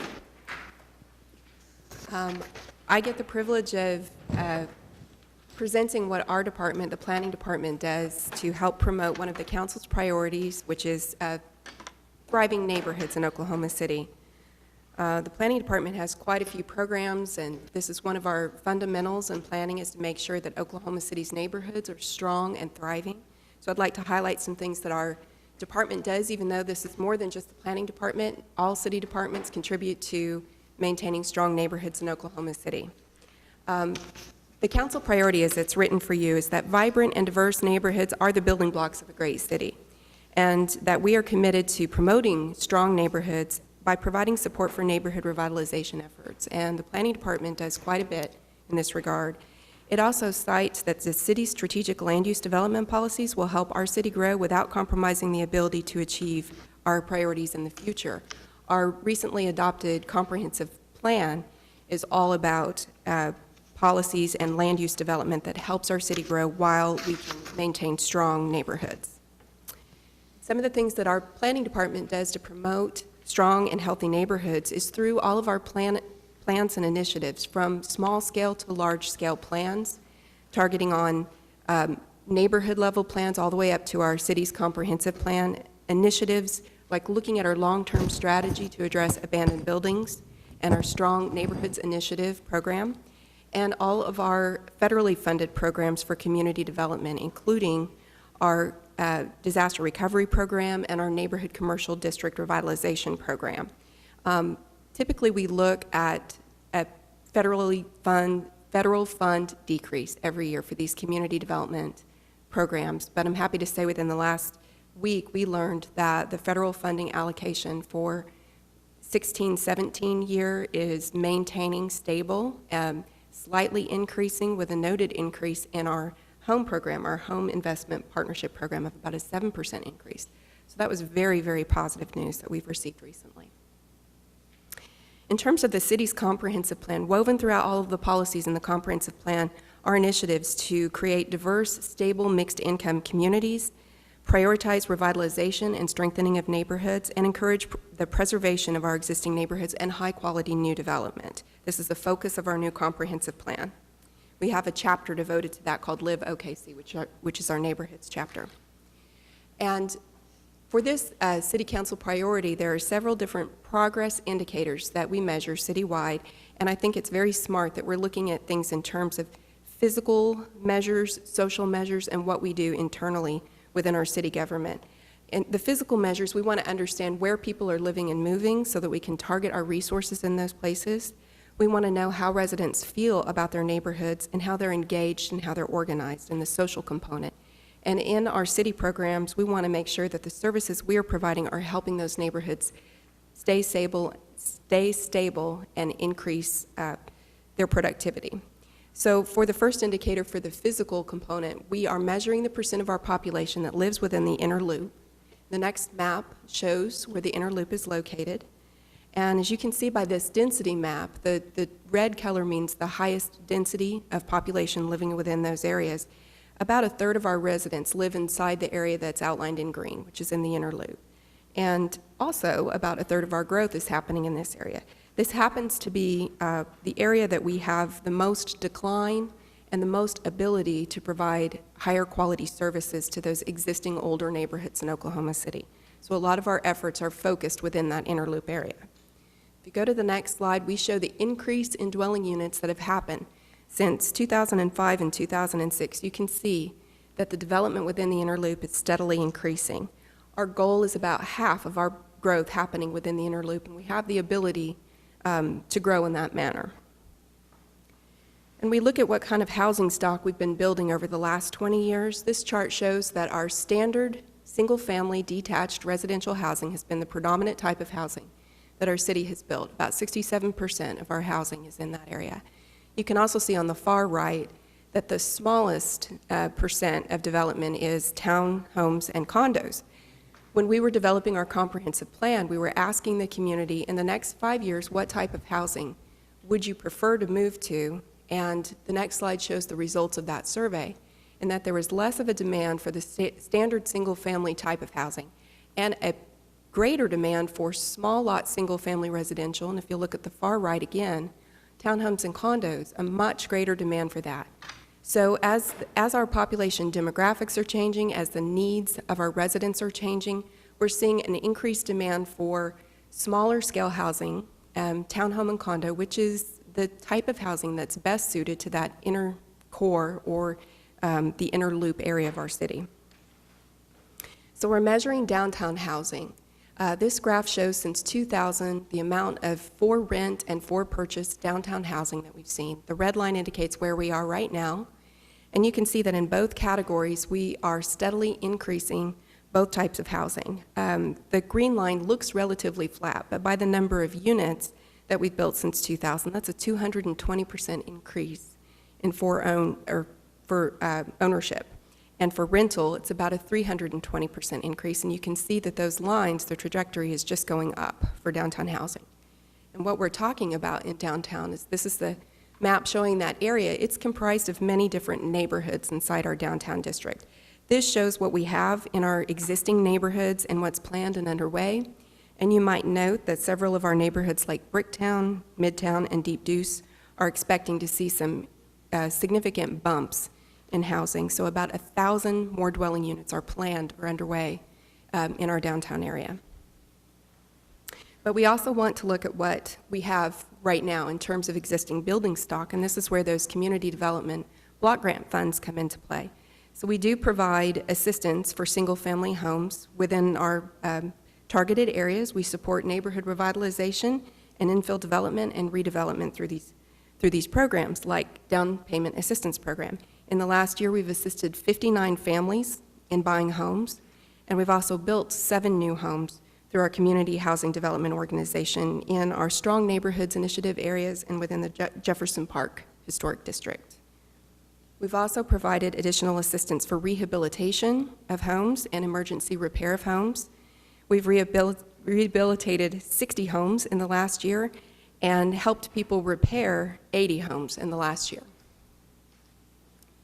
So we also want to be able to measure how people feel in their neighborhoods and how engaged they are. So 2 measures that we look at are measuring the percent of residents that say their neighborhood is a great place to live, and we also look at the number of active neighborhood associations that exist in Oklahoma City.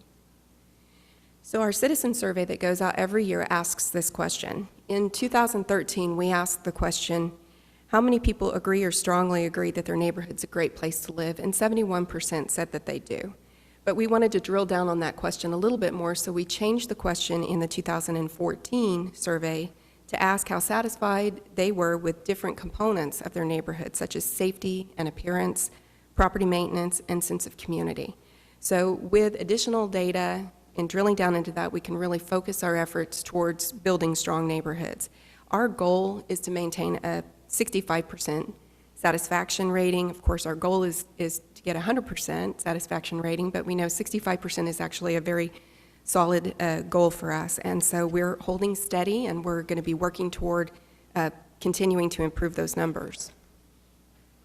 We also measure the number of active neighborhood associations in Oklahoma City, and we have 345 of those. And we try to focus on getting about 5 more each year. We partner with the Neighborhood Alliance to help us do this. And so we see some neighborhood associations that exist become inactive, some that reactivate, and some that are just brand-new formed neighborhood associations. In 2014, we started focusing efforts on helping with South Oklahoma City, increasing the number of neighborhood associations. In the past year, 5 new neighborhood associations have formed in South Oklahoma City, and we've been focusing on some community building efforts there as well. Neighborhood Leaders for Today is a program that South Oklahoma City leaders are participating in, and the coordination of 2 different festivals on the south side has been one of the focuses for the last year. And lastly, some of the services that the city can provide to help neighborhoods stay strong and stable. I'm going to highlight our Strong Neighborhoods Initiative program. And the Strong Neighborhoods Initiative program focuses on 3 different neighborhoods in Oklahoma City: the Classen-Tenpen neighborhood, Classen's North Highland Park, and the Culbertson's East Highland neighborhoods. The goals of this program are in alignment with the council priorities, that we are looking at neighborhoods that are starting to decline and tip them toward self-sufficiency. We do that in many ways. There's a social component, a physical component, and there's a safety component to this program. Within the last year, some of our accomplishments within our Strong Neighborhoods Initiative areas are that we've built 24 new homes, rehab 24 homes, we plant trees and build sidewalks and connect people to the resources that are existing in their parks, added new bus shelters, created neighborhood signage to help those neighborhoods be identified, look at public art opportunities, we remove old hazardous trees, and we also fund after-school programs through STEAM. And we just published our report that looks back at the last 4 years of our time investing in these neighborhoods, and we look at certain indicators like the average home sales price, and we have seen an increase in all 3 neighborhoods in their average home sales. So the Classen-Tenpen neighborhood, the first one on the slide there, shows a steady increase each year in home sales price. That's a 131% increase. Our Classen's North Highland Park has seen the highest increase in home sales price. It's a 173% increase. And the Culbertson's East Highland neighborhood has seen overall a 14% increase. It's not quite as much as the Classen's North Highland Park, but one of our goals is to stabilize the neighborhoods that we're working in. Any increase is going to be a positive increase. And then one of the strongest indicators for maintaining a healthy neighborhood with a high quality of life is crime, or the perception of crime in those neighborhoods. In all 3 neighborhoods, we've seen a stabilization or decrease in crime levels. In the Classen-Tenpen neighborhood, which had the highest crime rate, there's been a 33% decrease. We do this through cooperating with the Oklahoma City Police Department and the Neighborhood Alliance on helping to train people on how to report crimes. Also, just the increased investment and increased activity in these neighborhoods helps the crime rate diminish in those neighborhoods. In the Culbertson's East Highland neighborhood on the right, you can see that overall that's been stable, but is a dip in the crime rate. So as I mentioned, this is a partnership between many departments. The Development Services Department, the Police Department, some of the people that we contract with through our services like Neighborhood Alliance are all really focusing on neighborhood revitalization efforts. And with that, I'll turn it over to Bob Tiener, who can talk about some of the things they're focusing on with Development Services Department towards creating strong neighborhoods. Good morning. This first slide represents the lines of business in the Development Services Department. Basically, all our divisions provide customer service and work directly with our neighborhoods. On this slide, I really want to mention subdivision and zoning. They primarily support the Planning Commission, but you also, every time you see a zoning case here, they're the staff that prepares those reports. And they're kind of on the front line. When a developer comes in with a project, they're able to talk with the developer, tell them how the process works, tell them what the expectations of the Planning Commission, and especially the council, are when they have projects.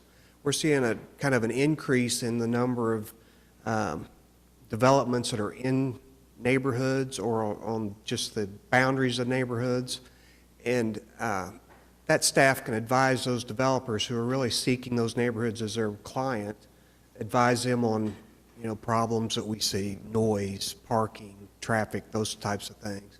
And they kind of get on the front end so those developers are aware of what's going to happen. And we also see the other side. When a neighborhood gets a notice from our staff, that staff's able to talk those neighbors through the process, what the expectations are, how to contact the council people. And they're really on the front line of all the new development that we see. I want to talk a little bit about animal welfare. Animal welfare is a little bit more than just picking up loose animals in the neighborhood.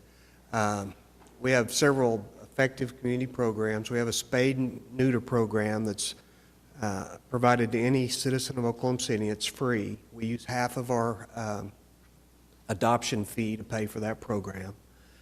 We also have they have a pet food bank in the shelter. A lot of times someone will come in wanting to turn an animal back in because they can't afford to provide food and something's gone on in their life. And we're able to provide sometimes that pet food service can allow a person to keep that animal for a month or so and maybe keep it long term. And really our goal there is to try to keep those animals out of the shelter. We have several outreach programs we do. There's Animal Tales TV, Animal Tales Online, which is basically a program that was created by the superintendent that it just updates people on what's going on in the animal community, what's going on at our shelter. The Oklahoma City, the new website, Animal Welfare has a web page. We found out through the process of updating the website with PIO that someone wanting to go in and look at an animal or look for a lost animal, that's one of the biggest hits that they get on that website. And so on the front page, there's a button there, you can access that. And we take pictures of every animal that we get in the shelter, so if you've lost your pet, you can search our database. We also have an active volunteer program. We have over, really the volunteer program helps us run the shelter. If we didn't have the volunteers there to help us, we developed a program where we have webinars, training webinars, where volunteers can go online and review the different processes. Some of it's as simple as walking a dog. Others, they do other things for us. We also developed an animal welfare disaster brigade, which we haven't needed it this year, but we do have the ability to call in neighborhoods to help us if there's say a tornado. It helps us identify the animals that are missing. They'll help us store animals if there's a large number. We haven't had to use it yet, but we have over 100 volunteers to do that, and hopefully, if we need it, we'll have it. Then the Development Center, a few weeks ago, you gave them... Can I interrupt you just 1 second about the animal welfare program? How adequate would you say our current facility is? Well, we just went through a renovation on our kennels and our flooring. The problem with animals, we have peaks. We have peaks in the spring and the fall where we get, we can have over 600 animals in there. But, I think the current facility probably, especially since we've got the new kennels and flooring, has been successful. They're always telling me of things that they would like to do, and that shelter underwent a renovation in 2000. So. The reason I ask is there's a lot of conversation about if we do another MAPS program, how to include projects in it that are not necessarily on Park Avenue or on the river, that would spread out the impact of it to people that live in the residential neighborhoods. And it's occurred to me that possibility of some renovation or work at the animal facility might fit into that category, and that's why I asked the question. Is there... There would be things that we could do, yes. You've kind of already answered whether or not you think you need a new facility, which you've said you probably don't think that's necessary. But are there renovations or extensions that could be done on site there that could be, that are capital in nature, that could be part of a program like that? Yes, there would be. Another thing that the superintendent mentioned to us is maybe a second shelter in a different part of Oklahoma City. You know, this is out on Bryant and 29th Street, but I mean, any of that, you know, another thing we talked about would maybe be a crematory for the animals, so we don't have to take them to the landfill to dispose of them. But okay. I mean, right now things are going pretty well, but I mean, there's always things that we would look at. Thank you. I want to mention just briefly the Building Safety Month. The staff was here a couple of weeks ago and received a resolution. They partner, this is our inspection services piece of the development center. They partner with Lowe's, and they had an event a few weeks ago at the Lowe's on I-44 in May.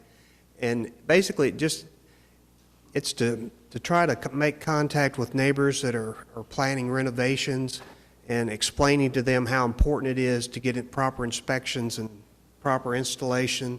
You know, we don't talk about it a lot, but the development center is it's a public safety function. You know, it's different than police and fire, but it's really important that things are, if your family lives in the home and you want to make sure the water heater's connected correctly. So those things are important. This is kind of my go-to slide.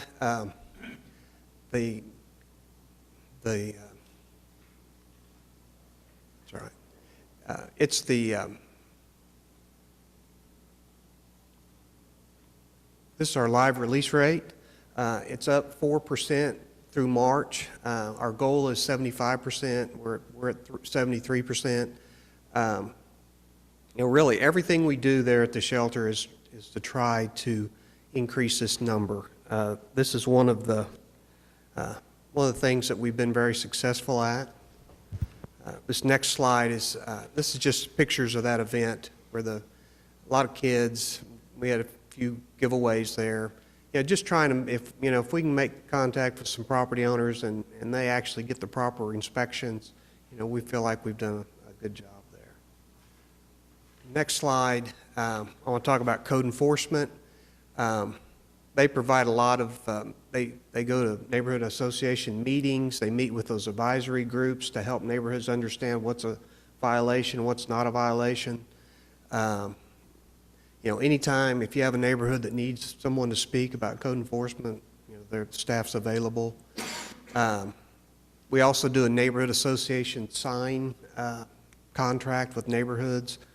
Basically, we train neighborhood volunteers to pick up those trash signs that you see around the edge of neighborhoods. We currently have 19 neighborhoods signed up, and that's something that we renew every year. Then the Code Enforcement 101, that's a partnership with Neighborhood Alliance. Neighborhood Alliance puts together a program where they let neighborhoods meet with staff, different services that Oklahoma City provides. My staff tells me that our table's always the last one with people lined up there. And it's really a good program, gives them an opportunity to meet with neighborhoods and provide service. This next slide is the abandoned building program. As of April 30th of 16, there were over 500 houses that were on the abandoned building list. This is one of the indicators for a thriving neighborhood. Each week or every meeting you see the abandoned building list. You have to be unsecured or declared unsecured or dilapidated to be put on this list. I think since this total, we've had 23 that have been removed.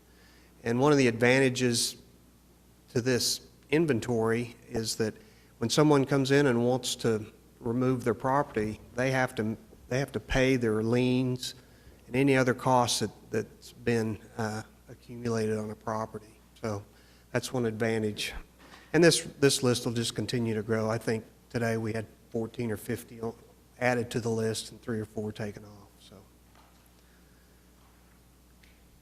this is another indicator. This is code violations resolved voluntarily. The numbers have decreased in 16. There's probably a couple of reasons for this, we think. You know, maybe the economy, but probably our proactive property maintenance program. We've kind of taken a different step with them, and if there's a property with no compliance after that initial notice, then we'll write a citation. In the past, we've worked with them, you know, for an extended period to try to do everything we could to get them to comply. We're being a little more aggressive now. But this next slide kind of shows that in that program, the property maintenance program, it is on, voluntary compliance is on the way up. So at some point, these numbers, I think we'll get back to that 70% where we were. And the last slide, this is another indicator. This is our proactive inspections versus reactive inspections. As you can tell here, in the late fall, winter, early spring, our number of proactive inspections go up because we don't have the high grass and weed complaints that we have. And we really, in those periods, we're over 70% proactive inspections. And that's just an indicator that our inspectors are in the neighborhoods and they're looking for property maintenance, but they're there if there's yard parking or other complaints that they can pick up. And right now, our average for the year is over 55% proactive. And you know, since that's really been a big change since I've been working here. It used to always be reactive, and now we've been able to evolve into that. And so, questions, or I'll turn it over to Craig. Just an observation, in the 6 years that I've served on the council, that improvement in animal welfare is just remarkable, Bob. Thank you so much. And you really took a department and turned it around. You've had great leadership there in Catherine and now in Julie, and they're just doing such innovative programming, and it really makes a difference to our citizens. So, thank you very much. And our relationship with the Humane Society and others, the private sector has really made that into a public-private partnership that it wasn't 10 years ago. Yeah, Mark? Okay. Okay. Bob, thanks.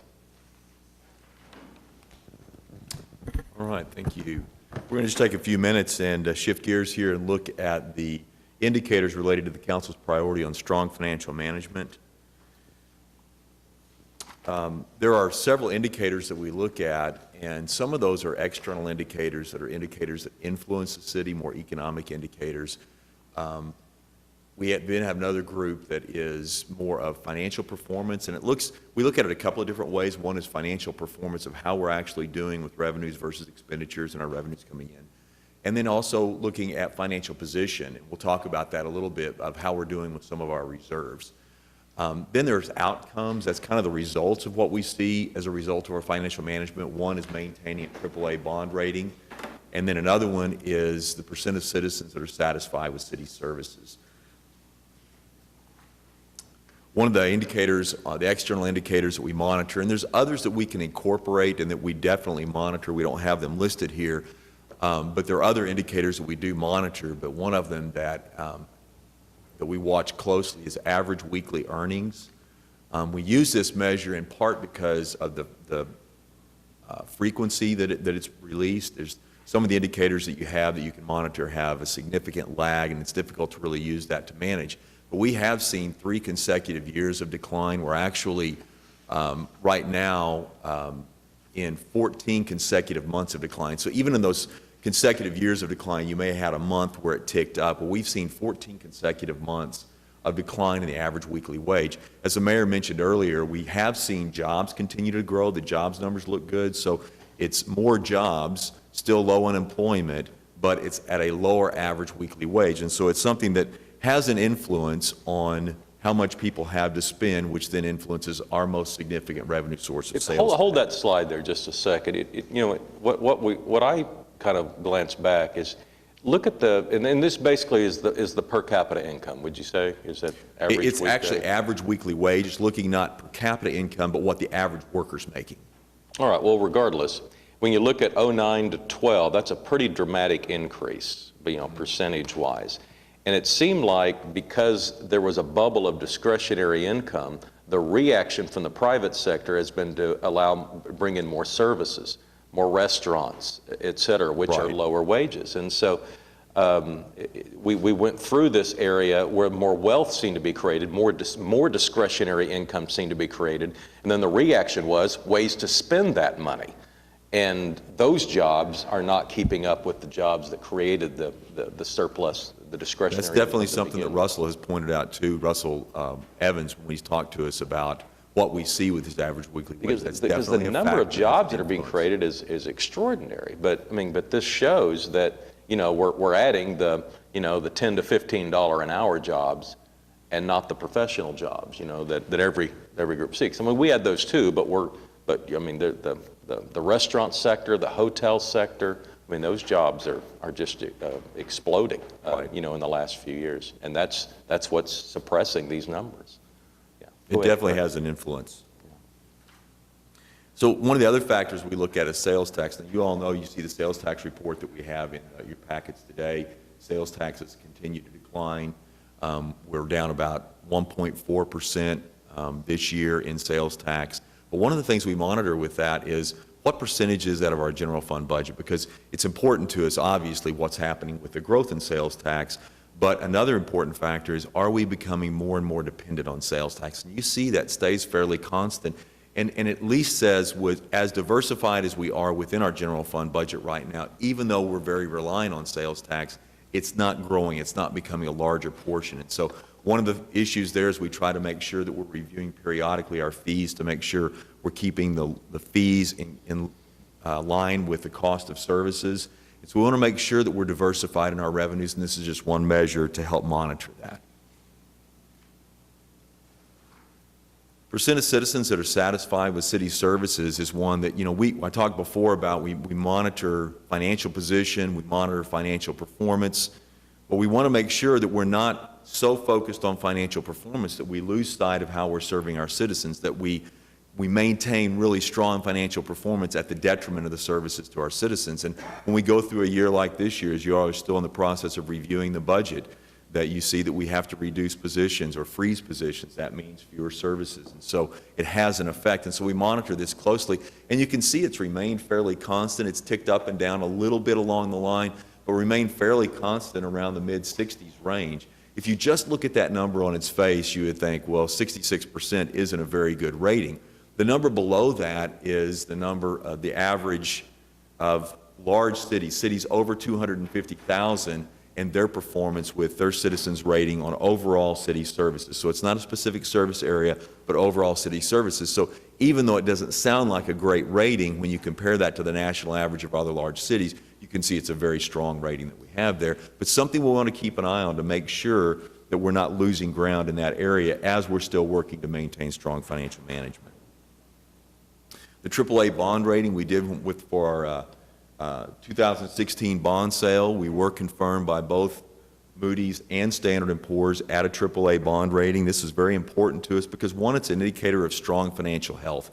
And when the rating agencies look at this, they're looking both at our financial performance in the near term, what's happening currently, but what that indicates of where we're going to be financially into the future. Can we continue to have strong financial performance into the future? So they take a very long view, because people who are buying our bonds are buying those, at least with our GO bonds, for 20 years. So you're investing long term with that investment that you're purchasing. It's a 20-year investment. And so they want to make sure they're taking a long-term view. We listen very carefully to the advice or the recommendations and comments that they make when, they don't provide advice technically, but the comments they make on their ratings, because it helps us in making decisions how we manage financially and helps us take that longer-term view as well. It does lower our borrowing costs. Having a higher bond rating says that we're more capable in the long term to pay back our bonds. It provides additional funding for projects, helps us to complete projects more quickly with that lower borrowing cost, and it allows us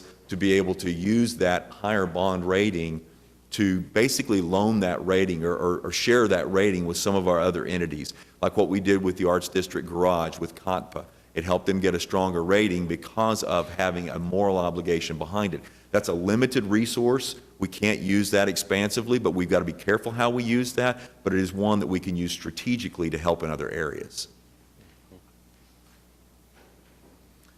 Maintaining our bond rating, we also look at our debt to our net assessed value. The bond rating agencies look more closely at debt to market value. We try to focus in on both of the ratings, but this one looks at the NAV. And the reason we use the net assessed value is because that's the actual basis from which the property tax is calculated on individual property. So you can see that it's ticked up recently.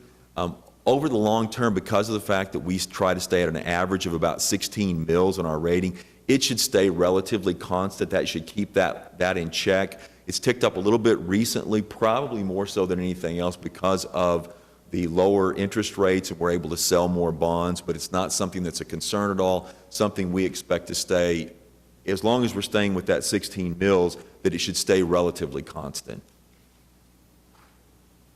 We also look at pension funding status. This is one thing that the bond rating agencies are very focused on.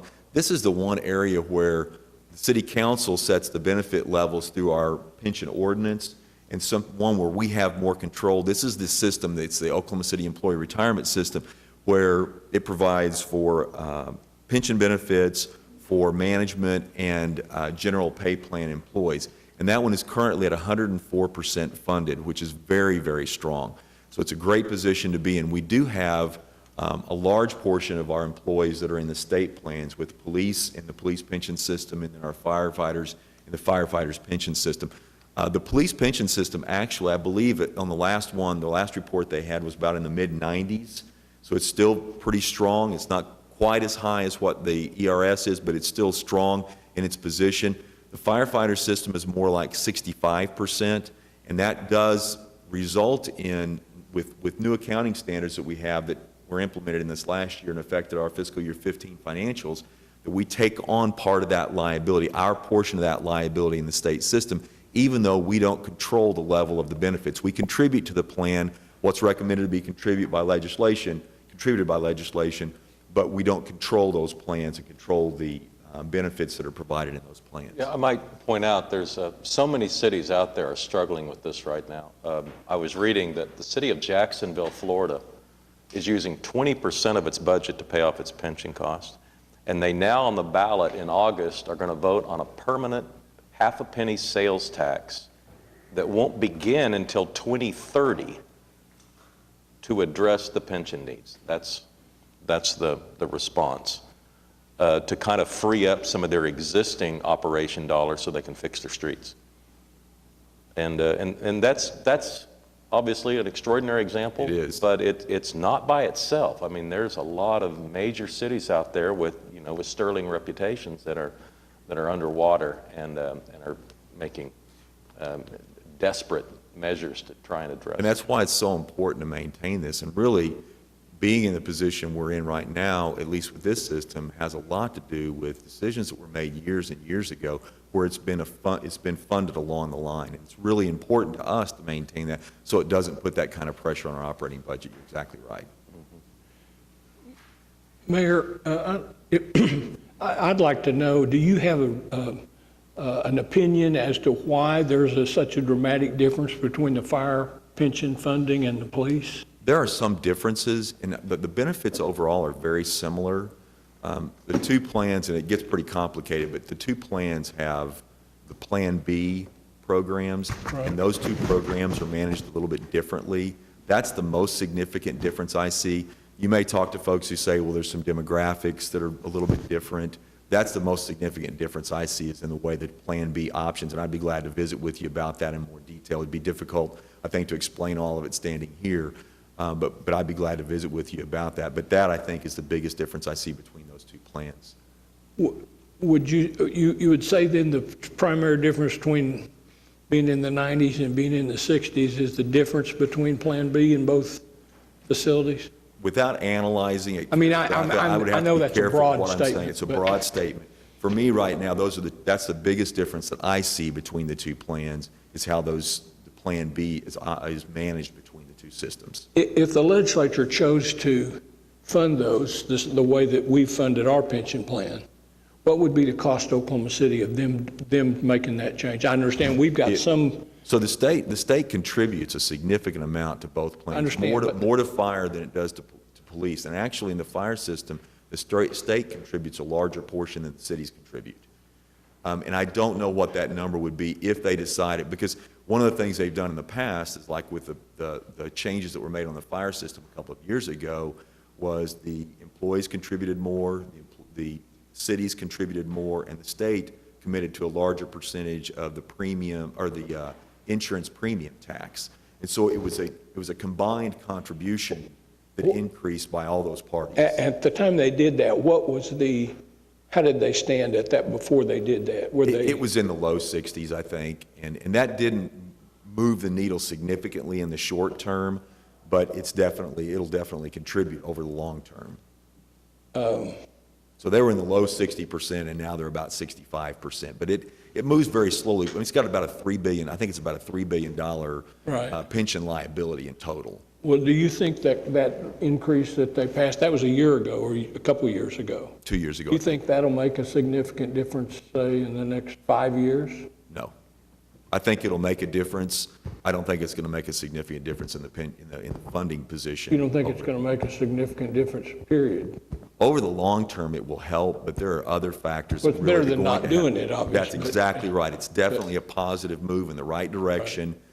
It will help, but it's going to take a very long time for that to make a difference. And right now, the way that the Plan B system, particularly with fire, is, it's going to be very difficult to fund that in the long term. Another question that I had that I didn't ask a moment ago had to do with when you were talking about the mills, 16 to 18. I mean 16. 16. Could you give me an idea of what it would be if we raised the mills to 18? I don't know what the percentage would be. We did look at that because we looked at some of when we were talking about some options we might have if we decided to increase that. And we believe that if we went up to 20 mills, and we just modeled it out, and I can't remember what the numbers were, but we modeled it and said, well, if we went from 16 to 20, and you looked out over multiple years, where would that put our debt level? And that pushed us to a level that we believed would put significant downward pressure on our bond rating. And so we said if we went to 18, it still is a downward pressure because you take on more debt, but because of the level that we're at right now, we didn't think it would be significant. I don't know what the numbers are. I can get that for you. Yeah, it seems to me that in the next year or so, we're going to have to look significantly at that as a revenue source. With the attack on the penny that we see is going to happen this fall, we're going to have to look for other ways to finance things, and that's one of the ways that it could be done, I think. That is a possibility. Okay, thank you. These are just a couple of comments that were made from the ratings. I mentioned before that we did maintain or have confirmed our AAA bond rating. Moody's talks, and you can see in their comment they're made, and we just pulled out one of the positive comments they had there was maintaining very high fund balance levels, and that's something that's really important to them. One thing they emphasized too, because of the fact that we're so reliant on sales tax, as a larger percentage of our budget than most other cities, that it's a more volatile source of revenue. So they like to see all cities maintain high level of reserves. With cities that are more reliant on a more volatile source of revenue, then they like to see it even be higher and see that maintained. Standard & Poor's comment, I think, is really a compliment to councils and management from the past, to this current council and management of the city now, and looking forward, because what they believe is, it's the leadership of the council, the executive leaders, management throughout the city on decisions that we're making. They believe it's so embedded in our culture that's going to outlive all of us that are involved today. And I think that's a strong compliment, a strong statement, but something that we've really got to keep on the forefront, that we maintain that within our culture. And so I think it's a great comment, but something that really challenges us to maintain a focus on strong management. I did want to remind you that Moody's did, even though, so the rating agencies provide the base ratings, but they also provide an outlook. And the outlook could be positive, meaning that there's a potential for an increase in the rating. It could be stable, saying we believe you're going to stay where you are, that everything in the short term now looks like your long-term performance can remain stable. Or it could be negative, which says that we think there are pressures that are there that you could be poised or in a position where you may see a downgrade in the rating. Moody's did revise our outlook from stable to negative. Even though our bond rating stays at AAA, that it's a negative outlook.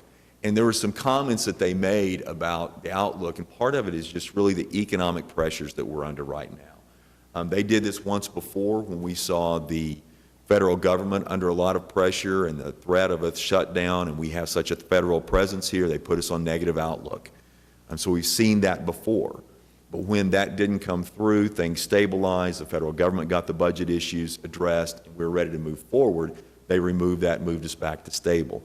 With this right now, they're looking mostly at the effect of energy on our budget and the effect of what we're seeing within our regional economy. And so what they see is the pressures we're seeing in our sales tax, the budgetary pressures we're having in this current year.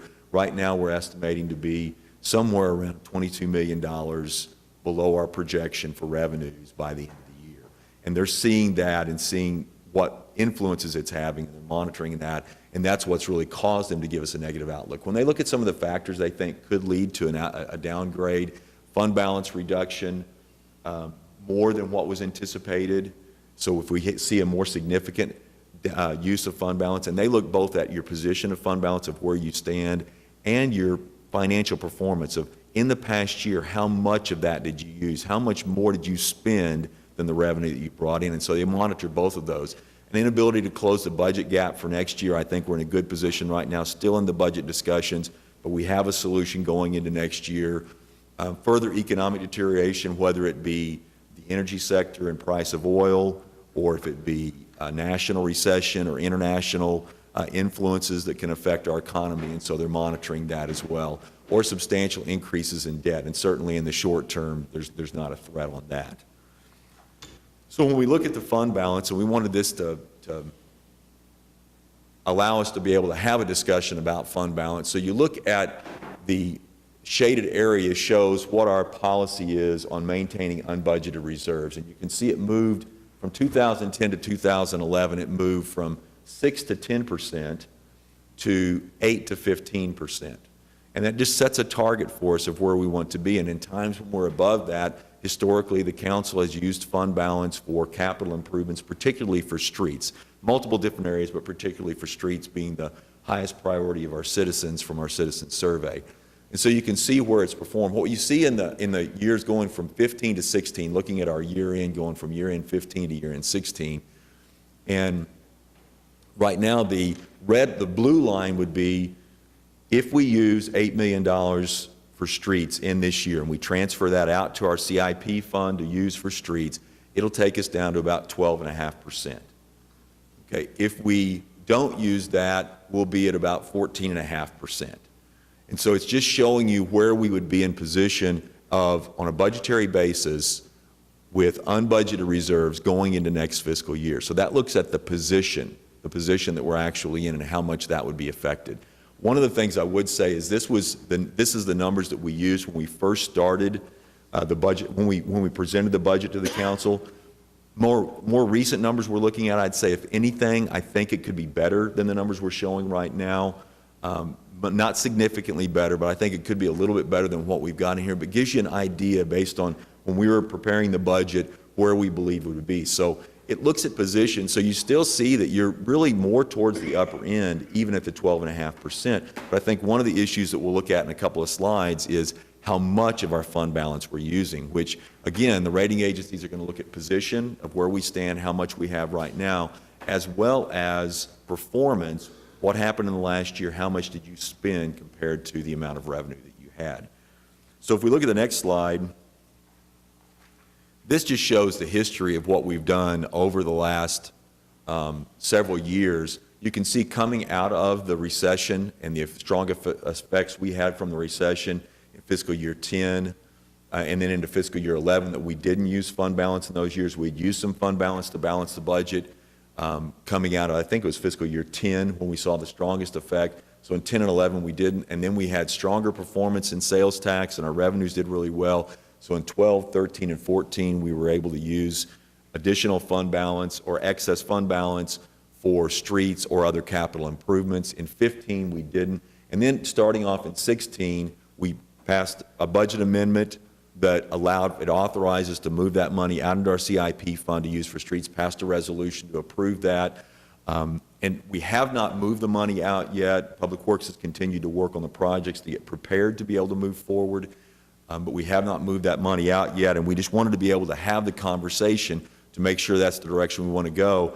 And just to caution that Moody's not only had us on a negative outlook, but they also said they're going to come back after the beginning of the fiscal year and reevaluate. This is something that's unusual. They don't normally do, but because of the unusual circumstances, they're going to come back and reevaluate our position, how we finished the year, how our budget looked, how much reserve we had to use. And so that's something that we just want you to be aware as you're making that decision, making sure you're giving us direction to go forward, that we know what the potential implications are there. We don't know how they will view if we use the funding for streets.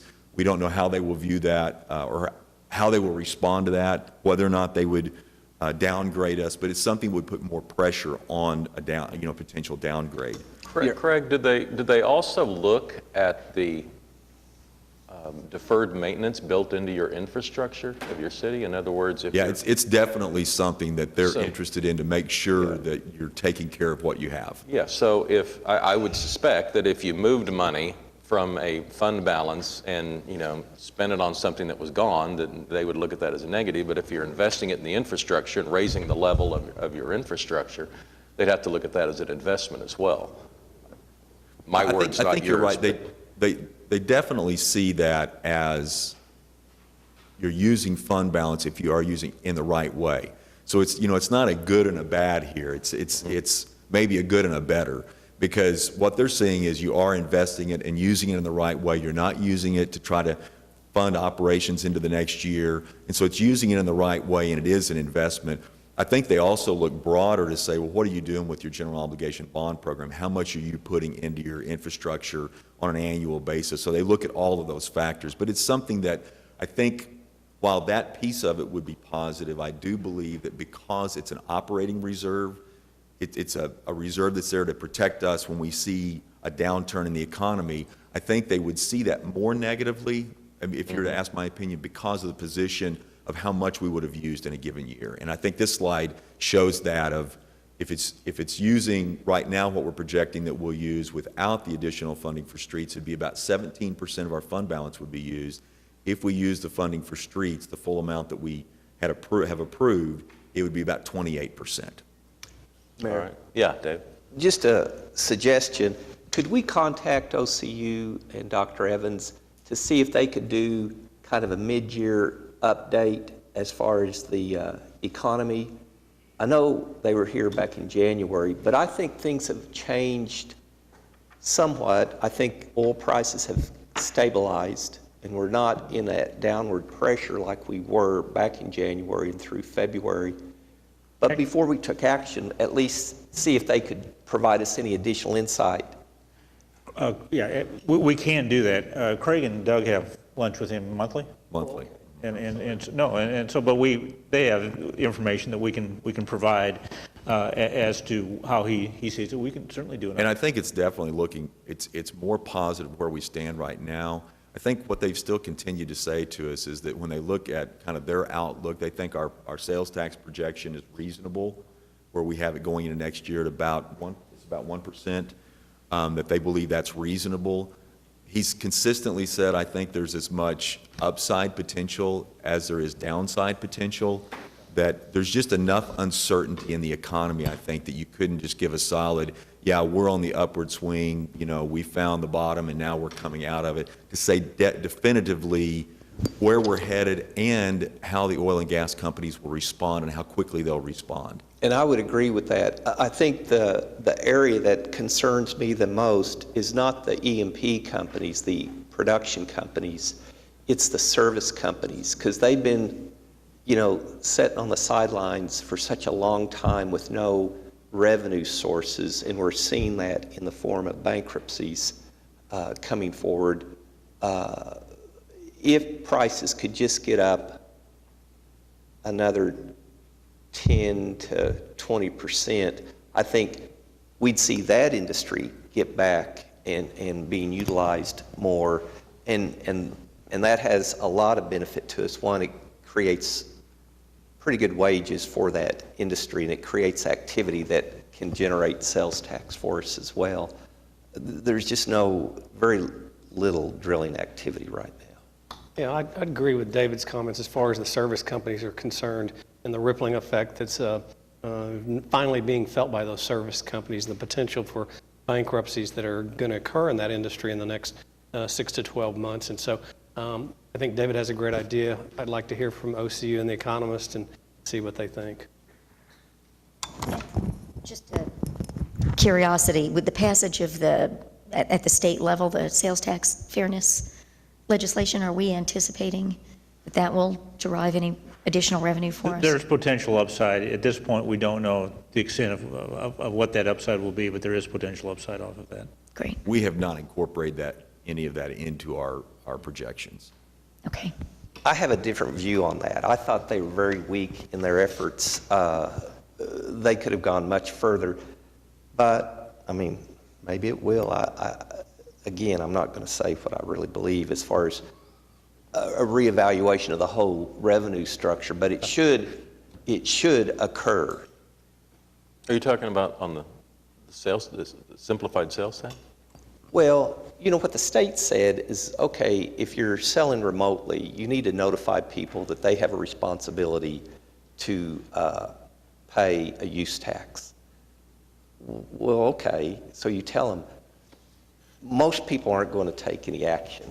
Right. With being notified. I think what's going on in states around the country is that by continuing these types of actions, they think they might be able to get the Supreme Court to make a decision in lieu of Congress acting on it. And so I think that's the hope. I don't know that people believe state action is going to ultimately resolve anything. Although it raises the attention level, there might be a minimal amount of people who were not aware that it's their responsibility, who now do understand it's their responsibility, and you might get a little uptick there. Well, I think it would require a change in the tax structure, because the issue is nexus, whether or not these out-of-state companies especially have any nexus, say, to Oklahoma. They don't have employees, they don't have salespeople, they don't have people coming in or equipment. I don't think a court could decide, hey, that's a bad concept, the concept of nexus. That's too long-standing. Now, they could. I mean, we've seen some pretty dramatic changes in the Supreme Court recently, but if they were doing it correctly, I don't think they could get to that point. I think they would review the Quell decision from 1992. And, but I think the court also has to, if they choose to review it, they have to acknowledge that when the Quell decision was made, the internet did not, if it was invented, it was not had any level of influence on revenue for cities. And so it does require, some sort of resetting the bar. I agree with that, Mayor. And the frustrating part is that your major retailers, online retailers, Amazon, even Walmart, they've agreed to it and they support the concept.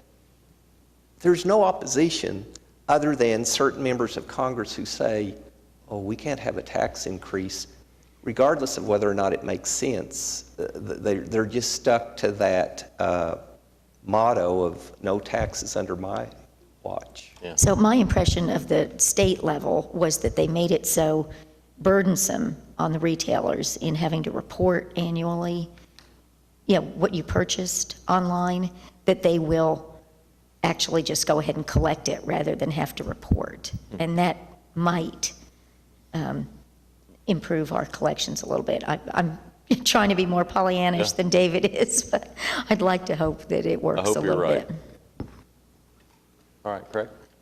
And that's all we have here, and just wanted to make sure that we have the information in front of you as we make sure that we have the right direction going forward with what we do with the fund balance at the end of the year here.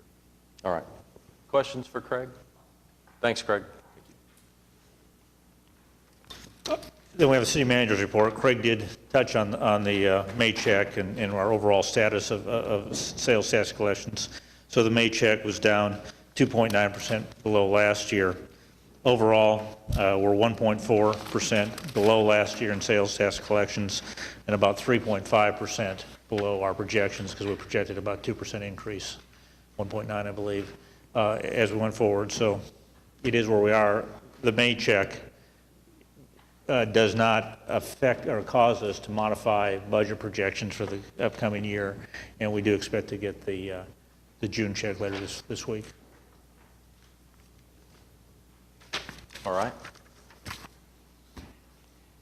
Any other comments from council on the city manager reports? All right, citizens to be heard. Has anyone signed up? No. All right. Did you sign? Okay, come on forward. Thank you, everyone. How's it going today? I'll ask people to keep their comments to 3 minutes or less. I need more than that. I ain't seen y'all in a while, Mayor. My goodness. Again, I'm Michael Washington.